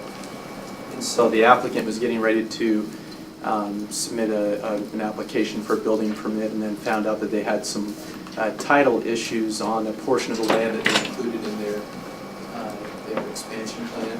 So they wanted to remove that portion of land from the project, but in doing so, they ran into a problem with the lot coverage requirement. Now, the lot coverage requirement, what that is basically it's saying there's a certain percentage of which you can cover your lot with buildings and structures. So in the PO zone, it's 30%. So the applicant, if they remove this piece of land, which is a portion of has a portion of Lover's Lane, they'll go from having a lot coverage of like 29% to 34%. And so they're proposing that the Development Services Director be given some discretion to adjust that lot coverage requirement by 5%. Staff, and that's based, that 5% would be, the ability to grant that 5% adjustment would be based on whether or not the property was adjacent to a public amenity like a trail or a park. Staff cleaned up the language a little bit and came up with a revised amendment. However, when we took this to the Planning Commission came up with a more simple, they recommended just bumping the lot coverage requirement to 35%. Staff doesn't see a problem with that. We think that just gives more flexibility in trying to develop land for the PO zone, the PO zone property owners, and it is a really modest increase in the lot coverage. If one thing that might be helpful in your mind as you think about this is the Jamestown area. That's probably our biggest area of PO zone area in the city. So you can kind of think of that, and that's kind of what the requirements of the PO zone have brought about, is kind of more open Jamestown type development. And so bumping the lot coverage requirement from 30 to 35% seems reasonable to staff, and so that, if you have any questions, I'm here to answer it. I just had one. Oh, sure, yeah. And I might be, again, a little bit slow in reading this, but I mean, we're not talking, I mean, I assume this was a semantic, grammatical, it says the applicants want to remove the property in question, the Lover Lanes portion, from their project, but they're not moving the Lover's Lane. No, not, it actually has nothing to do with Lover's Lane. They're just asking for their proximity issue to be resolved in this way. Exactly. They're just wanting. I just wanted to make sure I wasn't voting on removing Lover's Lane. I think that No. They're Lover's Lanes actually won't really be involved in this. The entire Timpview cross-country team would protest. No, this is just basically increasing the ability to have your lot covered by 35% of buildings rather than 30% of buildings. I had a question on what the implied motion is. Is it the Planning Commission recommendation, or is it the staff recommendation? It's the Planning Commission. Planning Commission, yes. That's what came forward. Actually, I forgot to ask that question of Javin earlier, because there was I think the Planning Commission mentioned Area 6 to be included in that proposal, but I think I was a little vague on whether or not that was included in our I guess we can discuss that later, but. The ordinance that's drafted doesn't do that, so the implied motion would just be for Area 5. All right, Quinn Peterson will now talk about the very simple item of downtown neighborhood request to allow approval of restaurants with ancillary microbrewing as permitted use. Yeah, I'm honored that you saved me for the last. So basically, all of you are familiar with this. I have visited with all of you at least twice on this issue. The basic summary, like was mentioned a little bit earlier, is this was an easy no-brainer, which is why it was approved unanimously by Planning Commission, so I only get 5 minutes. Essentially what it comes down to is we have 78 different eating establishments downtown. They're all locally owned, every single one. We don't have any chains. And it's a really neat opportunity that we have to have such a variety of food options. All these different chefs create and bring different culinary experience. And what we're hoping to do is to allow these different chefs to also dabble in brewing their alcoholic beverages. They still are a restaurant. We're not asking for a bar. We're not asking for any higher percentage of alcohol content or any off-site carrying of bottles, any of these concerns that have largely been brought up. It is just a restaurant that has an opportunity to brew their own alcohol. So some of the concerns that you may hear tonight. When it comes down to the more alcohol, there have been a lot of cries about more alcohol. We already have 15 restaurants in the downtown that serve alcohol. They have an alcohol license that comes through the state. Outside of the downtown, there's another 10. There's about 25 total, we were counting them earlier today, in the city that serve alcohol. With a 70% food sales, 30% alcohol. And as soon as that 30 bumps to 31, they lose their alcohol license. This is regulated by the state. If you're brewing, there's additional federal regulations in how you report all this. So to think that it's more alcohol, it's not any more than if we were to add a new restaurant. In fact, we could receive 10 to 15 more restaurants that serve alcohol at 30% of their overall sales. The difference is these people just brew on site. Yeah? What do you mean by we could receive another 15? We don't even have to go through this whole process. If a restaurant wants to open their doors and get an alcohol license and serve. Is there a magic number about that extra 15? No, but we are limited because there's distance rules about proximity to churches and parks and schools, and so there are kind of some pockets where you can't operate. We are a little bit limited because of the state rules on how that happens. But I mean, yeah. There's no state cap or no city cap. That's correct. Aside from those proximities and such, no. So in addition to that, some of the other concerns have been, is this going to be a giant floodgate of people who now all the restaurants are going to swap over? That's also false. The machinery is enormous and it's expensive. And so if we had, say, Station 22 who wants to apply, they'd have to buy the building next to them to handle all the brewing. It takes about a year to get a license through the federal process. The expense and the time they'd have to shut down to be approved. I don't know that we will have any old restaurants that do decide to add this because of the overhead expense. I think that what we're doing is opening up the opportunity for new establishments to apply for this process if it's a built-in part of their plan from day one. I don't think it's going to make sense cost-wise for anyone to switch over, but we could get an application. We'll see. Additional concern has been safety, public safety. Chief Ferguson, the police department says that they have no concerns with this issue, and they're having another restaurant that opens its doors and serves 30% of their sales as alcohol. It doesn't bring in an additional safety concern to our community, and this is another one of those. The concept of this being a slippery slope that we're going to lose control of this alcohol problem and it'll take over our city. This opportunity that we're reviewing right now is just for land use. The slippery slope is addressed with the business license and the license that will be given after this process. So today we're just deciding, do we want people to even have the opportunity to apply? Next would be, what restrictions are connected to that license? How many can we have per capita in the city? Do we do it by population? Do we do it by block face? Do we do it by square mile? And that's up to you guys to help decide how that license will be moving forward. That restricts a little bit of that. And then the final concern that we've heard a lot about is that there have been accusations even that the city council and the business community has waited until this time, because you're a brand new city council, to push this thing through. That's entirely false. This is an issue that was voted as a priority for the business group back in 2017, and we've been researching this for a number of years, meeting with city staff, the community, and researching other communities and how they've effectively balanced this situation. The only reason that we filed our application back in November is because now that we've done a lot of this research, we actually have a candidate who wants to apply for this opportunity. And so we're trying to go through that process of answering questions and getting permissions now that we do have a candidate. What other questions do you guys have right now?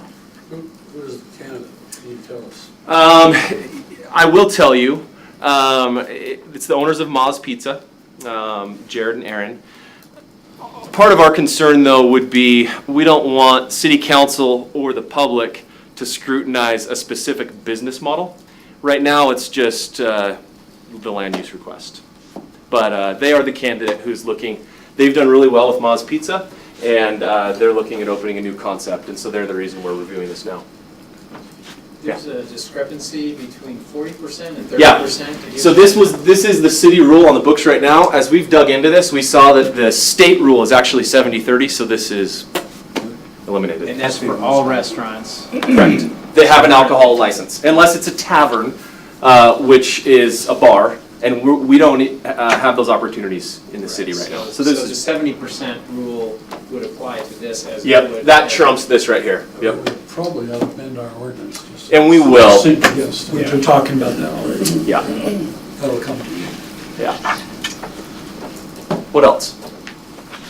I have not had the opportunity to read the follow-up report that answers some more questions, so I'm going to have to find some time between now and the evening meeting to do that. Okay.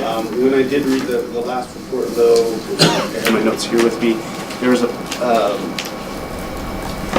number there that talked about the number of barrels allowed to be produced. Oh, yes. And in like regular microbreweries that aren't part of a brew club generally have, X number of barrels. Oh, that's mine. Yeah, That was in the first one. Oh, I thought it was in the second one. It was in the first one. The one I haven't read the second, so it at least is in the first one.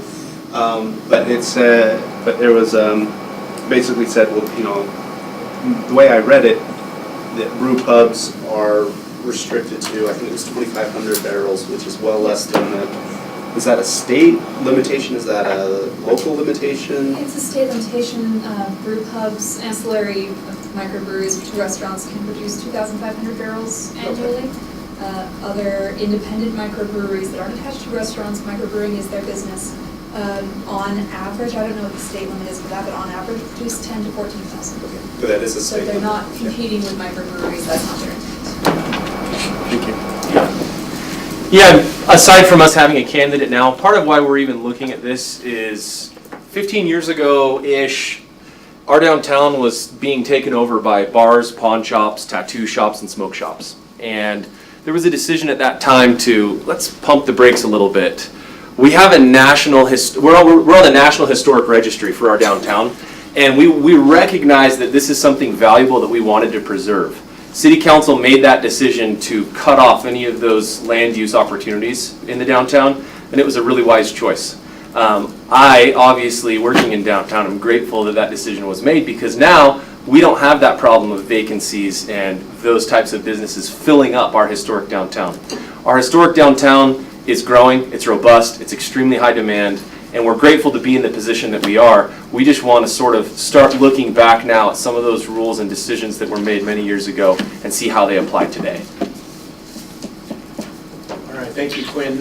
As I communicated with Quinn earlier, we would love for you to have the time to make a presentation tonight. We want this to be a robust discussion in public because we think this is very, very important. So we appreciate the brief presentation here, but we'll look forward to your presentation later. I think I said something, if you can aim for 15 minutes.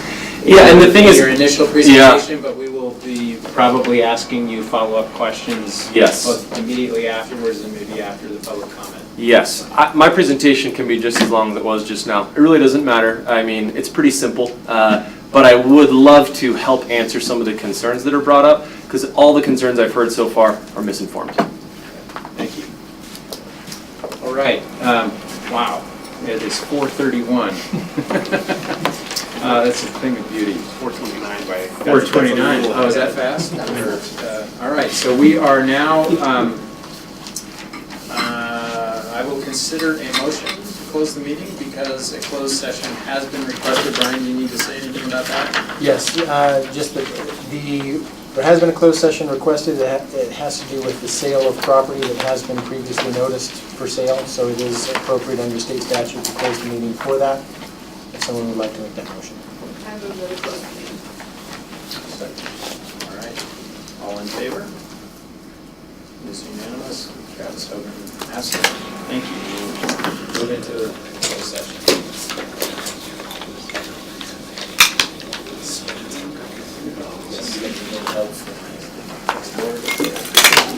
Yes.